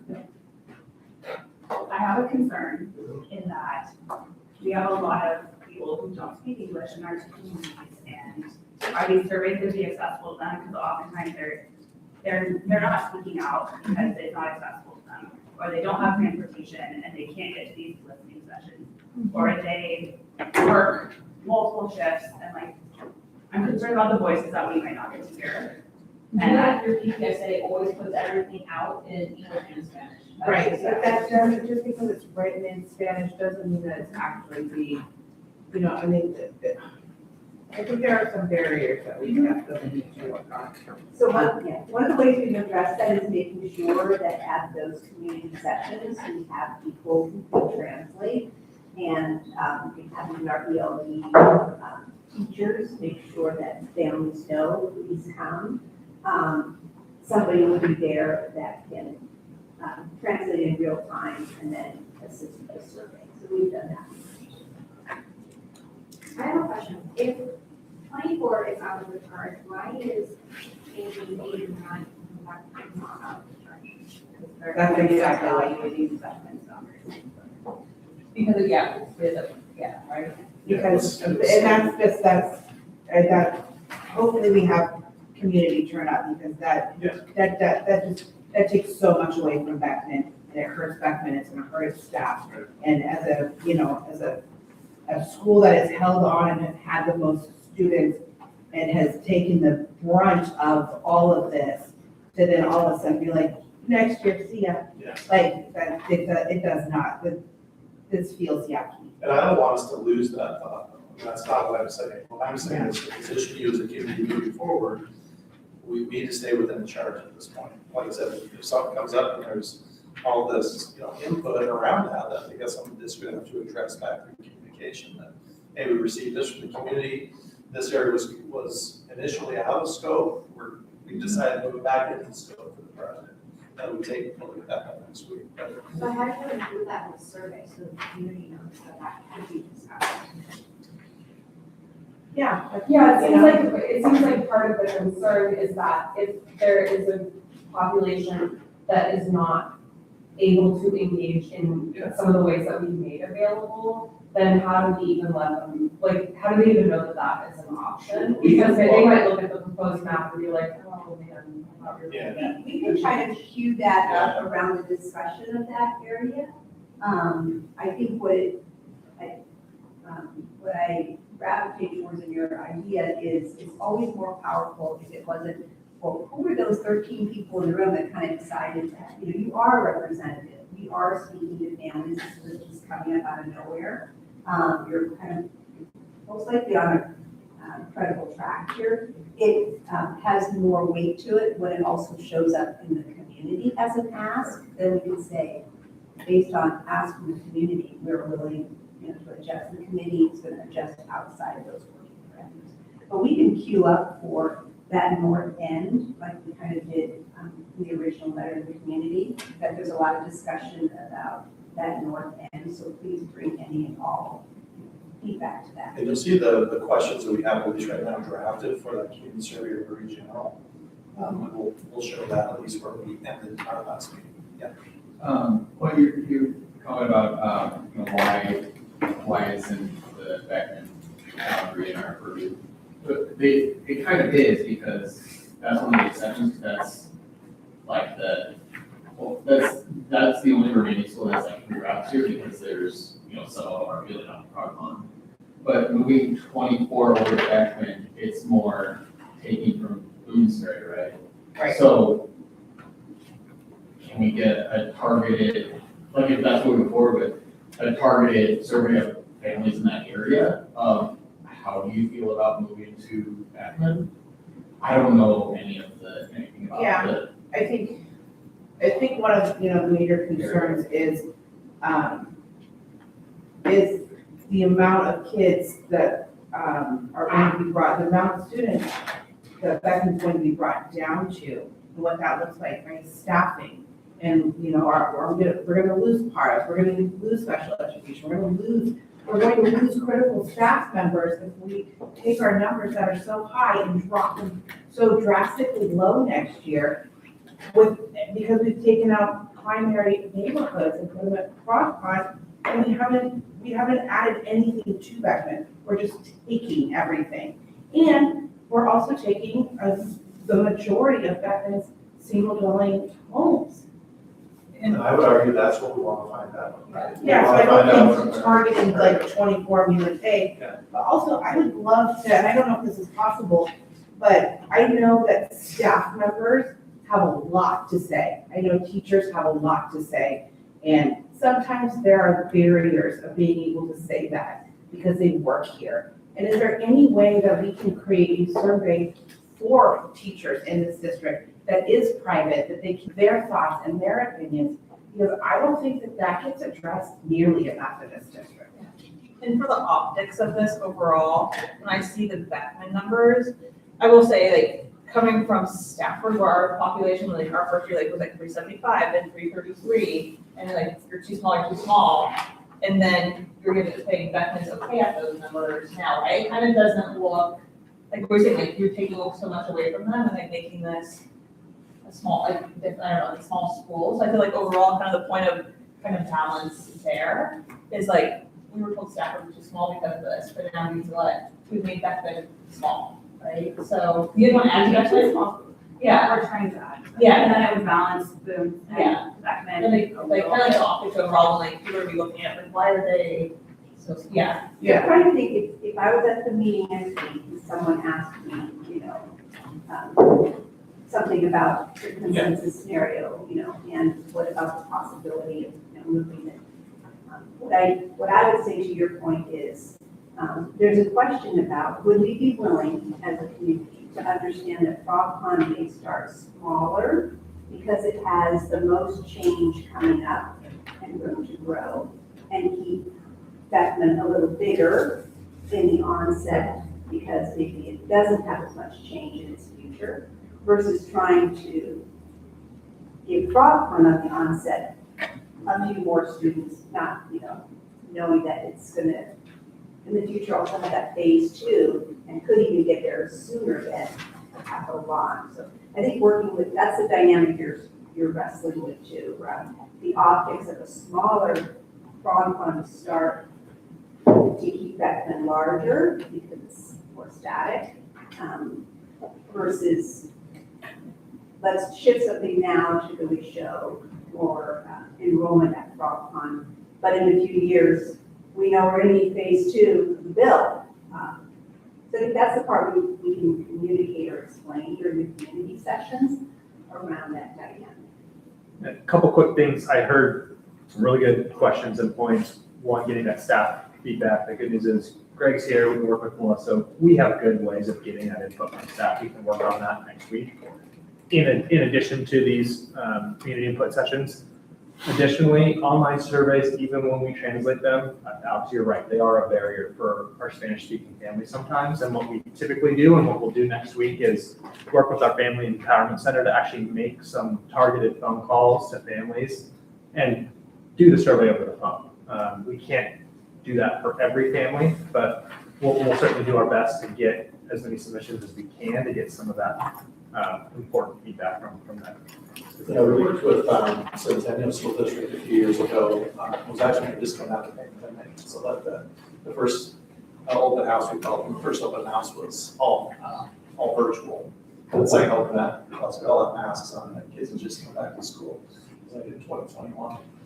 And they were real high population of Spanish-speaking kids, and a lot of, I think virtually all of their schools have Spanish ELL programs, and so they went out to their classrooms and they contacted the teachers, contacted parents, and actually had several folks come in to that open, and we just kind of had a separate area there for the Spanish interpreter, and they took it in Spanish, and they had people going through the maps with them. It was great. So that's certainly something that can be brought forward if, especially if you can target those communities. Yeah, and I appreciate you bringing that up. Sometimes it doesn't come up in this group, so the fact that you brought it up is admirable and inclusive. And our ELD teachers know our families really well. ELD stands for English Language Development. So the teachers were working with students who are requirements, they know the families and the parents, and that specific outreach will probably pay more attention to than the general school newsletter. And then they know that there will be someone there and to get friends and neighbors over there. So we've done before we can do it. And I'd say this conversation we're having right now really encapsulates why we want to view as much as possible to be out at the community input sessions, because even if people are watching and listening, they don't quite understand the level of discourse we're having. And so when you're there, you can say, well, here's some other things we talked about, right? We talked about, do we see if we can move into something that's outside of the original parameter to help, balance. Those are things that you can talk about with folks as we come in. So that's certainly the place to do that. We're going to get some info back, and we're going to have to make sense of that and determine if we can, maintain what the original parameters were, if there's some reason not to. At this point, let's take a look at where we're at. So we have A, which is one that we came up with, and then if we take C out for now, then it sounded like B was something that there were enough negatives that folks were not moving towards. We talked about B since this morning, is that right? Yeah. It's kind of a not, it's kind of off the table for now. So A, and then we have D, which is really A plus, right? That change in 33. So those are the two that we have to make a determination around at this point for consensus to bring forward. So we'll do kind of the same thing. So make your thought about A and or D. I would say if you like one over the other, then give the one you like a thumbs up, and give the one that you can live with a thumbs to the sideways, and then a thumb down if something you really don't think we should move forward with this time. Okay? Can I ask one thing? Yeah, questions first. So, all these numbers right now, we're seeing for, looking right now, scenario A is pretty close to what we're at, right? Yeah. And looking, at the numbers for 2025 current. Yeah. And then they do drop like significantly. For example, right now, I added scenario D to that. It looks crazy for this current year, but I suspect even if you look at the for next year, 2026, it's gonna be a different story. So I think it looks scarier right now, and that's actually not the situation we're really entering. Yeah. Because you aren't going here. And so for adding the 33 movement, if you look at 5 years, actually out, Trillium's at 476, and we'll have primaries at 396. So that actually, scenario D makes more sense in the 5 years to be moving somebody than it does this current, today, it looks bad. In 5 years, it actually looks better. So I think trying to let parents see that too. I think we're not entering in this first red line anywhere. That's not actually happening, right? That's today. Is there any way to get even what next year this looks like, or no? That's what next year. Okay. A projection, but Yeah. exactly. And I would say similar to what we just talked about section 24, section 33 is the same way. If we go with either of these two, I think are good ones to get input on, right? I think A or D, each one's going to give you input.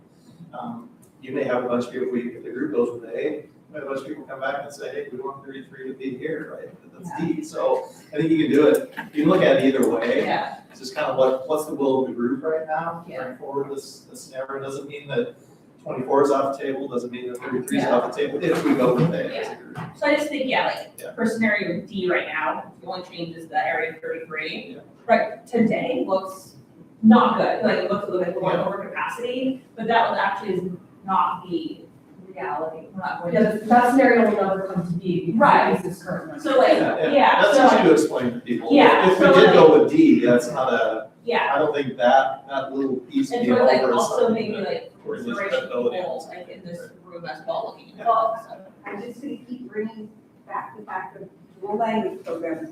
Yes. I had that meeting Wednesday night. Yeah. The room full of parents, and, you know, their biggest concern is, don't move it again, like, are you sure Willam's got enough space? And remember, they're only K-3 right now. Next year, we're adding 4th grade. The following year, we're adding 5th grade. Whereas in the Spanish, it's already K-5, there's one classroom built in. And so there might be some flexibility when we're growing a program, we're inviting a whole nother, potentially 24 students in. We don't know how many of them are going to be Willamette. And then the following year, another whole group. Their biggest questions Wednesday night, and Greg was there, was, you know, moved our program, you know, and closed our school. We have to let all of our siblings come, you know, we have to all be grandfathered in. So there is this sensitivity around keeping the family as stable as possible. Yeah. So that's why I keep It is coming that back to really watching Willamette with those two programs. Yeah. And that. I think they both have programs, right? Yeah. We haven't added the 2 grade levels yet to Willamette. Yeah. To the program. Is that factored into like the projections though? Yeah, there's. Yeah. Yes. So like if I'm looking at scenario A. Is it 2 more grade levels of dual language are factored in that by growth. So if I'm like looking at, you know, scenario A, Willamette's predicted at 396 at the 2030, sorry, does that take into consideration? I'll double check behind the scenes, but Okay. naturally, so yeah, because we had that I'm component just of. working really hard to Sure. rebuild trust and restore. And Wednesday, this was a big conversation for them of, you know, we're all moving, we're not gonna have to move again, right? Yeah, St. Willam's one of our larger buildings, just like Trillium, and so that's why we put it there. And that we're gonna safeguard and understand that when the boundary committee meets. So, because I shared that we put our names on the house on Wednesday and said that, I'm just reiterating as much as possible to this group. And I think leave space for community reaction as well. Right. So, All right, I think we're ready, so. I have a question, because the argument we're having over here and, with that section 24 and 20 and it being moved and everything, and us not wanting to deal with it. We brought forth scenario B, which actually pulls all of that into Frog Pond. So why are we, now we're saying, let's not worry about that because it's part of Booth, but now, but we were given at the beginning of this, and it was okay to pull them into Frog Pond, but when we talk about it, it's not okay to deal with Beckman in those areas?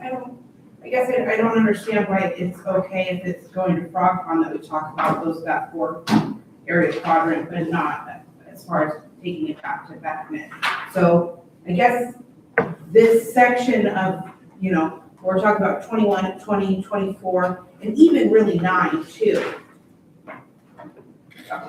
It got shut down, but in scenario B, it was okay to. I don't think it is, I think maybe we just didn't say that. Oh, okay, so I was like, well, okay. We didn't put it on there. You Any know, change? you go to the word with A, and then C and D started fixing A, and we never really said. Okay. Yeah, but if we were gonna say, let's really just talk about B as itself, I think we have to come to that same thing. Yeah, be the same Yeah. conclusion, yeah. Can I get, I was able to talk to that table about this point, and I wasn't able to get over here. Just, for full clarity's sake, that section 33 that there's been a lot of discussion about, the main thoroughfares, I'm sure it's touched on it, but it's Rosemont, Johnson, and then you have to go all the way up to Stafford. So from a transportation standpoint, it is likely that a route, that if they do go down to the Willamette, it's likely that one of those routes would pass through, right? Because you go up on Rosemont, so you pick up a collection of kids down in that area, and then you hop on Rosemont to get to Solano to go down the hill. Because then that feeds right down to the Willamette. Just full clarity, because we mentioned it over there. I just wanted to So put that like our bus drives past Vermont to get to eat every day. Yeah. Okay. Doesn't Johnson connect down? Johnson does, Maybe they depending do on less where, exactly.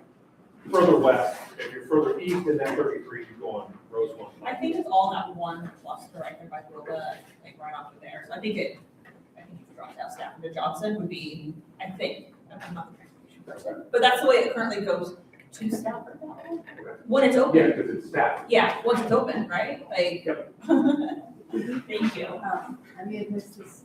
We have consensus on 42, 43. Do we have consensus on those three areas going to sunset? The 16, 17, 18? Yeah, no, that's Not yet. part of it, Okay. yeah, that's part of it. And. Yeah, so we have scenario A, scenario D. So let's talk about A first. So let's just kind of do the thumbs on folks with A. Do you champion it? Is that the one you want to bring forward? Can you live with it? Or does it like it? So thumbs. Is this only in percentage of the Westland side, if you're saying A or D? Because C modifies A and D modifies A, but on separate areas. This one is for the whole piece. So the whole thing is C plus D. C is not in the picture at this point, right now. Oh. C and D are not. We should say A or D is what we want to bring forward, right? A or D is what we want to bring forward. Yes. Can I make a little tweak to D?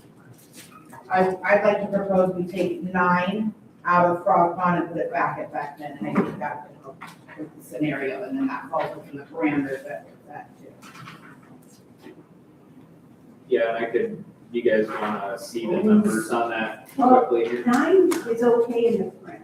In the Right, 9 is okay, because you said I'm not allowed to work with 24.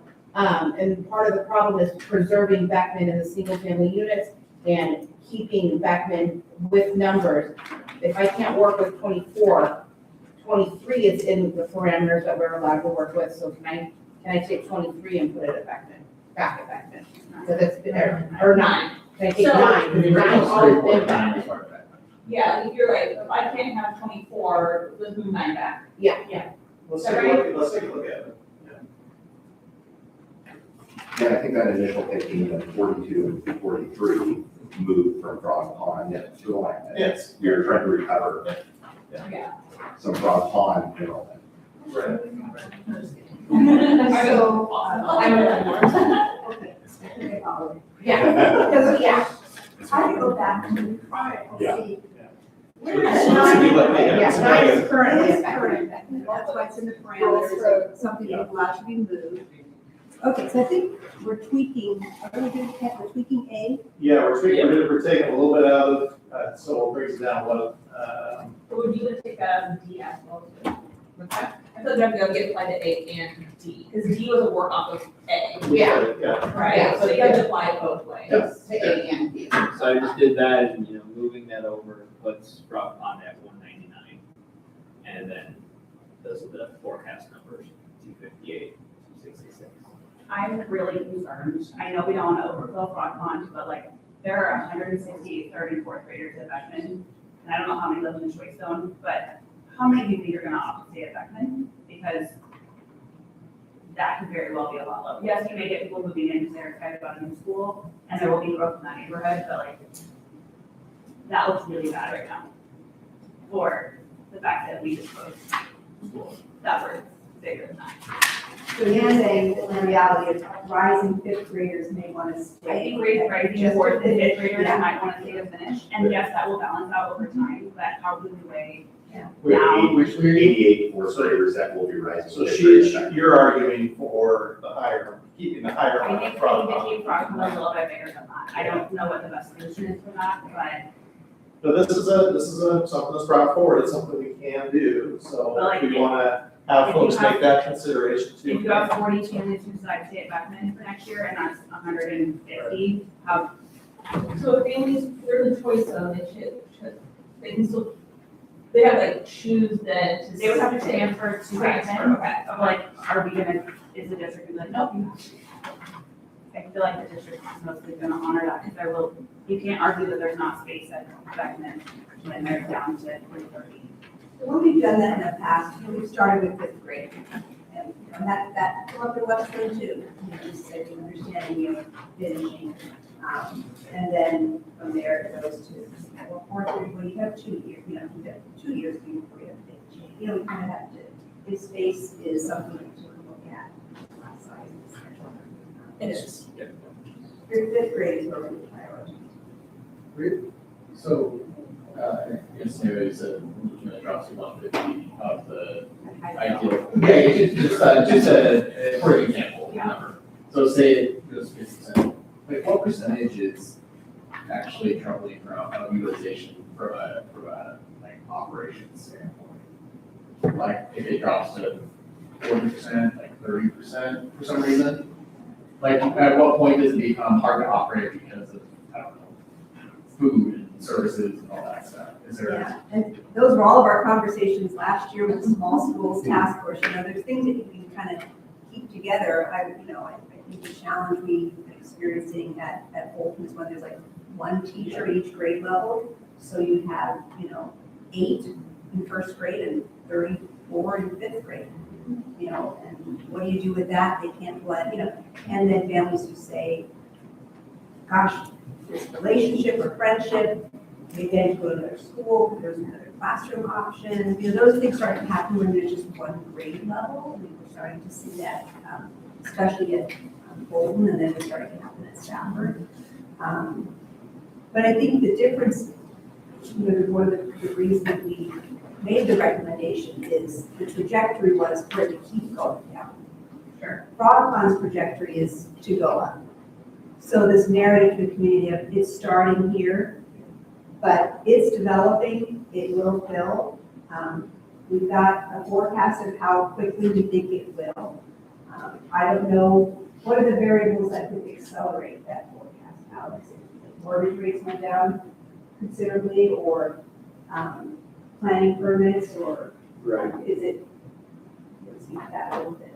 In In what the Frog specific Pond, area? in the Yeah. Frog Pond area. Yeah, there are, I could bring up the development data, or just I can reference it from my memory, is that, there's some active development that's more known that we got from the planners, and then there's more prospective development, and we had to discuss with them the phasing that they thought was realistic at this point. And there is, with factors such as the mortgage rates and just the economy in general, that could speed up the rate of development, but as of current, that's how we got to the current forecast.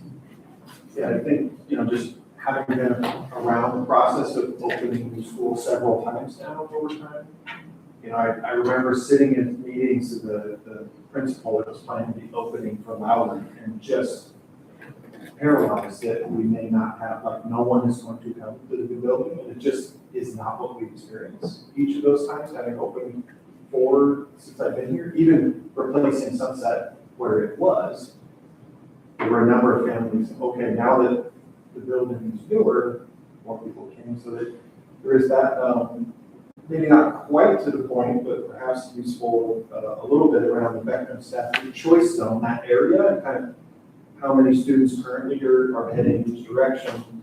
So you've got 137 going to Beckman and 34 to Stafford in that zone. So not that anyone's necessarily debating where that area goes, but the idea that trending All south. of those are going Frog Pond now, or part of Yes, the. that's what we planned. The choice of all of those. 142. That was the plan in the Right. years, yeah, that what would fill Frog Pond would be the choice zone, and that there would be some consideration of the north end. Sure. That, so that was. Yep. There is, so, the degree is always different every time, but there is an attractiveness to a new facility. There is, the interest in transfers in is often higher than average.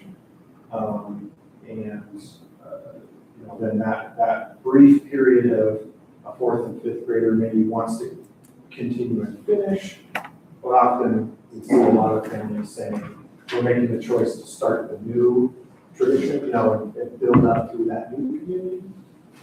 So there's some variance will happen, but that 120 people who show up instead of 200, that's not what we. Feeling some time sensitivity, Alex has a hard stop at 2. And some good commitments, and we need to take a consensus. I think we're in a good spot. So we have basically 2 other options, right? So we have an A and an A prime. We have a D and a D prime. So the prime is taking section 9 back from Frog Pond as it's showing in scenario A and D and moving that back into, back. Okay, so that's the prime. So let's do scenario A first. So 9 is in Frog Pond. I think Alex showed those numbers. It was like 219 to start. Let me just, Just one once again, the numbers we're seeing that like, it looks like one of the capacity right now, but it's not moving, because the next two numbers are moving less. That's right. Yeah. We're not, or, yeah, we're not. I mean, all the numbers start higher, but the I mean, it's enrollment's not, we declining, usually so. 50, 550 each year, basically. And Kendra, I hear you, and I'm also incredibly sensitive to, we were gonna move that program over. There's a lot of motivation for the families to get it to grow and actually double the numbers that are there. So I'm just sensitive to that for women. So thumbs up, thumbs down, thumbs Which one are we already voting on? for scenario A with 9 being in front. as we came in today. Or as we came in today. Are we going on board? We're gonna have 4 different scenarios to vote on, yeah. So thumbs up, down, sideways, so we have 4 sideways, a couple of downs, 3 downs, 4 downs. Okay, let's do then A prime. So prime is keeping that section 9 in back then and not moving it, which would start Frog Pond a little bit lower. So that's A prime. So let's have a vote for that one. We have less downs than that one, than previously. So 1 down versus, I think, 4 downs on the last one. The rest of you either live with it or champion it. Okay. Let's go to D regular. So D reg is with the higher number of Frog Pond. So that section 9 is in Frog Pond with D. So D takes 33 and moves it to 1 on it. Okay, so thumbs up, sideways, and down on Can that you one. see that on the, you got the. Well, Is there a it was map? like the map of. Yeah, the map would be that you're proposing. Sorry, guys. Yeah, that's Oh, fine. you're good. The main Scenario A, difference is, just change yeah, the only change is section 33 gray area, blue and purple line. instead of purple. Yep. Okay, so let's see it again. Thumbs up, sideways, down. I'm just counting thumbs down. We have quite a few, like 7 or 8 thumbs down on that one. Okay, how about D prime? So D prime keeps scenario D, but Frog Pond is back in. 9 is back. This is your scenario now, so 9 is back in back then on D. D, But it would still be with 33. Oh. Yes, yeah. Yeah, D 33. so in D9, D prime 9 is back in Beckman. Yes. Yeah. That one has several downs as well, so the one that had 1 down, and the rest are either sideways or up, was A prime. Okay, so that's consensus scenario number 1 that we're gonna get feedback on from the community, right? And some of the things we talked about today, you know, that aren't in A prime might come up in the, we have to bring that conversation back. So, guys, question? Can we email the survey that's going out ahead of time, so we are prepared? Yeah, we're gonna talk about it right now, so we have a few minutes left, so I'm gonna jump to the survey. So thanks, guys. I know it's hard, I mean, it's tough to, because you're thinking not just of yourself, but of the people that you're representing in your communities, so it's hard work. So we got into that. So consensus area number 1 is scenario. A prime, so scenario A with section 9 staying at that. That's correct. That's the one we're gonna go with first. But it has 42, 43 to Willamette, Yep. Correct. and all those sections to Sunset. 16, 17. Okay, 16, They're actually 17, showing D in the background. to Sunset. Okay. That 33 stays there.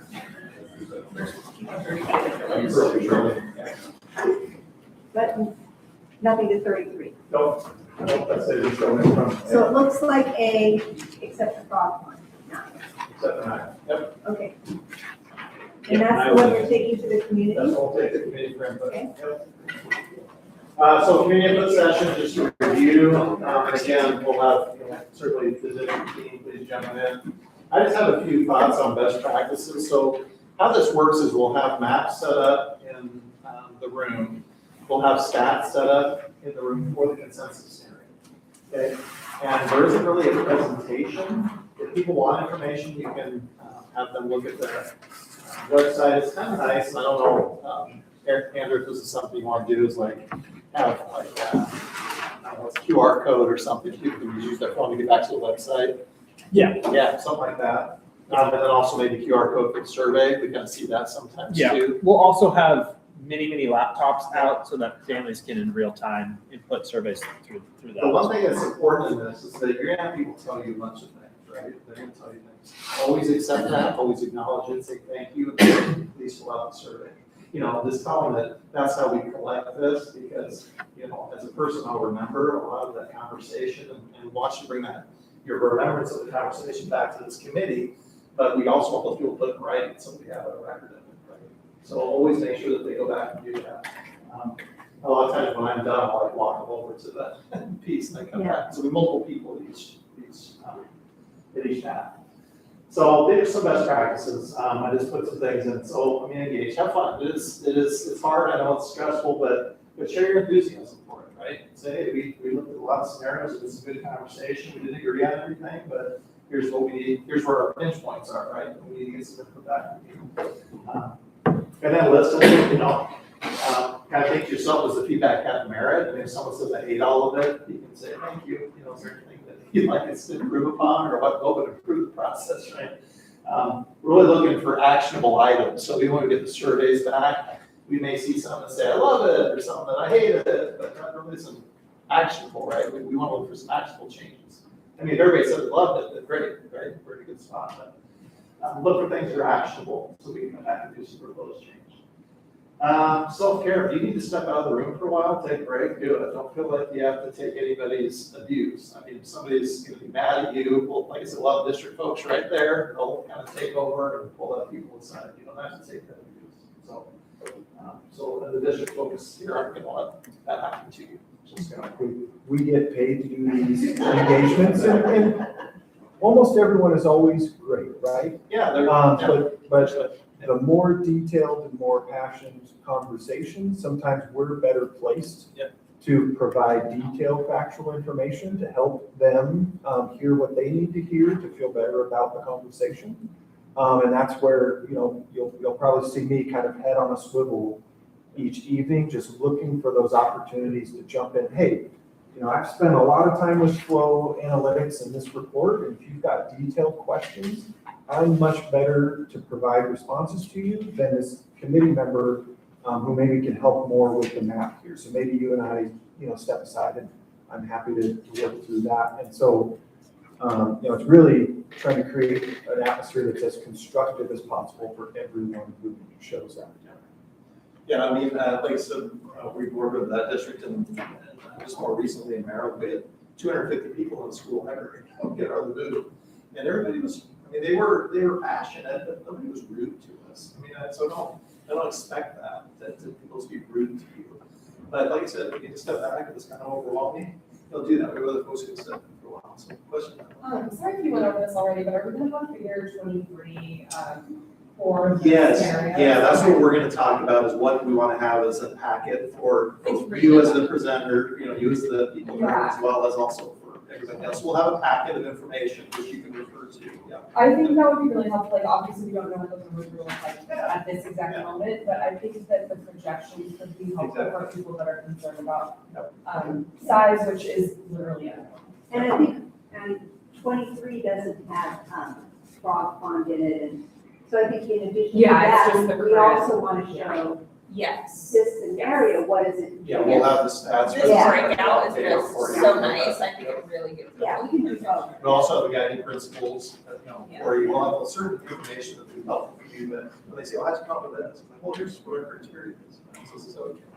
Yeah, I know at certain times, because I know the level of technical work behind the scenes to make each number for each cell, but sometimes we've even done, okay, there's the first year, 5th year, 10th year, and create a chart where then you draw the line between each of those points so folks can see, you know, kind of how those trajectories work. So that'll be part of, you know, how much of this behind the scenes work can be accomplished between now and the first one. But that notion of helping people see very clearly, year 2 is different and year 3 is different, and year 4 is, Yeah, that's it's, important. yeah, it's so important to say like, we're not entering this in, that's like the worst case scenario right now, is like the max number for on most things, right? So it's very jarring, those numbers, it would be like show them like what kind of next year, like that's why like 23 looks really easy. You can soften it for Yeah, conversation. soften it, Yeah, so I'm not sure we have it there. Yes. So this is the list of what do you want at the community center. Oh. I make sure that language access, and make sure figure 23 is available. Stats. Hopefully we'll talk about. Yeah. Yeah. Another request, I already told this to Andrew, but I think it would be really helpful to have Remo record a video and then have something in writing about what capacity means, because I think that I know that I learned from what he shared with us about what that is, and I think when you hear capacity, it's like, you're thinking like, oh, am I gonna open up a classroom and like a first grader falls out? Or, Right, you yeah, know, like, it the sounds functional crowded. capacity, right, of things. Yeah. But I think it's helpful to know that this is a technical term with a model applied and it's not a best guess. Or I mean, it is a best guess, but you know, Yeah. it's an informed best We guess. use that word in a lot of different contexts, don't we? Yeah. It can be easily confusing. You might laugh about some of these, but I'll tell you why they're on the sheet. So if you don't know an answer, then just say so, right? I mean, that's fine. Not all this stuff. Like when I'm in these meetings, all of a sudden ask me a question, I'm like, oh, this is better. Yeah, go on. Yes, go. But this is the middle one there. No promise to change will be made or won't be made. Because what will happen is people will come in and they'll say, oh, great, I see we're not going to move, and they want to leave, or I'm not going to move, right? You know, you get to tell them we're in the middle of this process. I mean, this is where we're at now. Doesn't mean this is where we're going to be at after this process. And so, yes, right now, you know, it looks like you want to assure them. You want to say, yeah, you're good. You know, you're so far away from this, but just really try not to, because you never know, right? You never know what's going to come back when we talk about. So, tell them, yes, at this point, in this part of the process, you're correct. We wouldn't be that way. So if they don't want it to change, they should still fill out a survey. Exactly, That says, yeah, I tell us really that. like Tell us you like that it, section right? 42 is here, and I really like it to stay there, you know. The one way or the other, don't let them walk away. So do promise that feedback's appreciated. So yeah, even if they like it, tell them we need that feedback. And then these are the questions that we talked about. Our advice is always to make it a little more open-ended. If you try to do it all on the ease of tabulating the surveys, I think that loses something. So we like kind of more open-ended questions for people to write things in. So these are the ones we typically talk with districts to present. So, you know, what questions do you have? So if there's some questions, maybe we can answer those through the district website, like an FAQ or something like that. So we kind of like to get questions from people. And then we just really ask simple questions. What do you like about the scenario? Where's comments you like about it? And then where's comments you don't like about it? And do you feel that it aligns with the guiding principles? If so, yes. If not, no. Sometimes we'll put a question in there. And we try to keep it like 2 or 3 questions, usually 3 questions. But that last one, it could be something like, what could we do to make this better in your eyes, right? How can we take this and make it better? So it's actionable, right? That's what we're looking for. So when you talk to people, say, we're really looking for actionable items. So when you go, tell us if you like it or not. Or if you don't like it, say, please tell us what we can do to change this. Something that's actionable, and do promise them that we'll take a look at it. We have time in the committee to take a look at whatever everybody shows us. When we come back together. Will it say what school they're associated with? Maybe a question. Yeah, we'll have some demographic pieces asking where they're from. And then my second question is, are we just gonna get the raw responses? Are you guys gonna organize them certain, We'll probably organize them to bring them back. It really depends on how many we get. If we've in the past, depending on how many we've got, we have shown all of them to the committee members. I don't think that's an issue. can they be sent to us ahead of time so we could like have time to read it all and be prepared to have a discussion? We'll talk about that. I think we have enough. We'll talk about that. Yeah, I've seen it both ways. It kind of depends on how fast we can get it done Yeah. for the meeting, because I think we're gonna let it run until that Sunday. Tentatively planning to close it like Sunday evening, give folks more than a week to fill it out. So we'll have like a day to try to. And Monday morning, I'll tabulate the results, both have the raw results and try to summarize them. I would imagine we'll have a large number of submissions, and we'll get that to you as soon as possible. If we can get it before Tuesday, we'd have it. I was just thinking it probably would be way before Tuesday. It might be like Tuesday morning. I would like to. Yeah. And I can't emphasize enough, if you hear people say, hey, I saw it, I'm good, I'm not gonna fill out a survey. So, no, please fill out a survey, because if we only hear from the people who want to change, we'll think that's what the majority wants. So we really need everybody who talks to you, just take time. They even want to just fill out the first question that says, I like it, and then leave the rest blank and give them time. That's telling as well. So just a reminder, location and time, and usually it's good if the committee members show up a little bit early, so we can get you guys kind of organized, get your packets. Do they have to be at both nights? They don't have to, no. I've always kind of said with a larger committee is maybe you decide which night and see if we can get about half folks at either night. And that's something I'll leave to you and your team, Kathy and Andrew, if you guys want. If you know your calendars, I'm just gonna put another chart up here that has the 2 dates, and you just put your name on, like, leaving today, I think this is the night I can commit to, and then if that changes. That way we can see, whoa, everybody wants to do the first and then second. And we typically use it more like Westland families are gonna go to the Rosemont section and more, Wilsonville, they're going to the Meridian section typically. Well, the reason we do that is thinking that if proximity is, a barrier or a draw to become that, Yeah. but sometimes it's just the night of the week, and people are willing to drive 5 extra minutes. And nothing's so far around here. Yeah. And we want to show the community that the same thing is happening both nights. Sometimes people think, are you going to change night 2 based on what you hear night 1? No, same thing, you go to either one. And let them know there's no presentation. Folks say, hey, I can't come either night. Say information, the same survey will be available online. Yeah. The same scenario, the same stats are going to be available online as they are. Same question. You'll have the same questions. Sorry, if the slideshow's going up, there's a typo on the second bullet point, because it closes before it. Oh, yeah, I Oh, sorry. screwed up on that, sorry. Yeah. We're actually doing a time warp. Check your survey skills. Tuesday and. Do you remember, Andrew? Tuesday is at Meridian Creek, Thursday is at Rosemont Ridge, and on Wednesday, we're hosting an open house at Frog Pond. Our first opportunity for the community to see that school. And it's very possible that some families will see that school. That might even change their mind of, I didn't really want to go here, but now that I've seen it, maybe I do. Kind of our thinking. We'll see. So we have a lucky you. We as a committee, this afternoon, we're doing a speak for staff, and staff. Yeah. Where they go home. If anyone from this committee would like to do that as well, before Wednesday, if you would like to join that group, then we may do that. So if you feel like, gosh, we talked all about all week, we're gonna give you,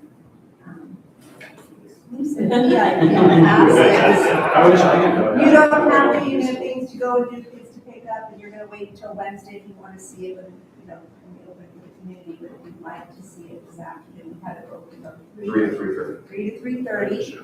You would be the only parents there, the rest would be for staff, who'd like to see. Staff might also go on Wednesday, but we wanted to give them something fun for this afternoon as well.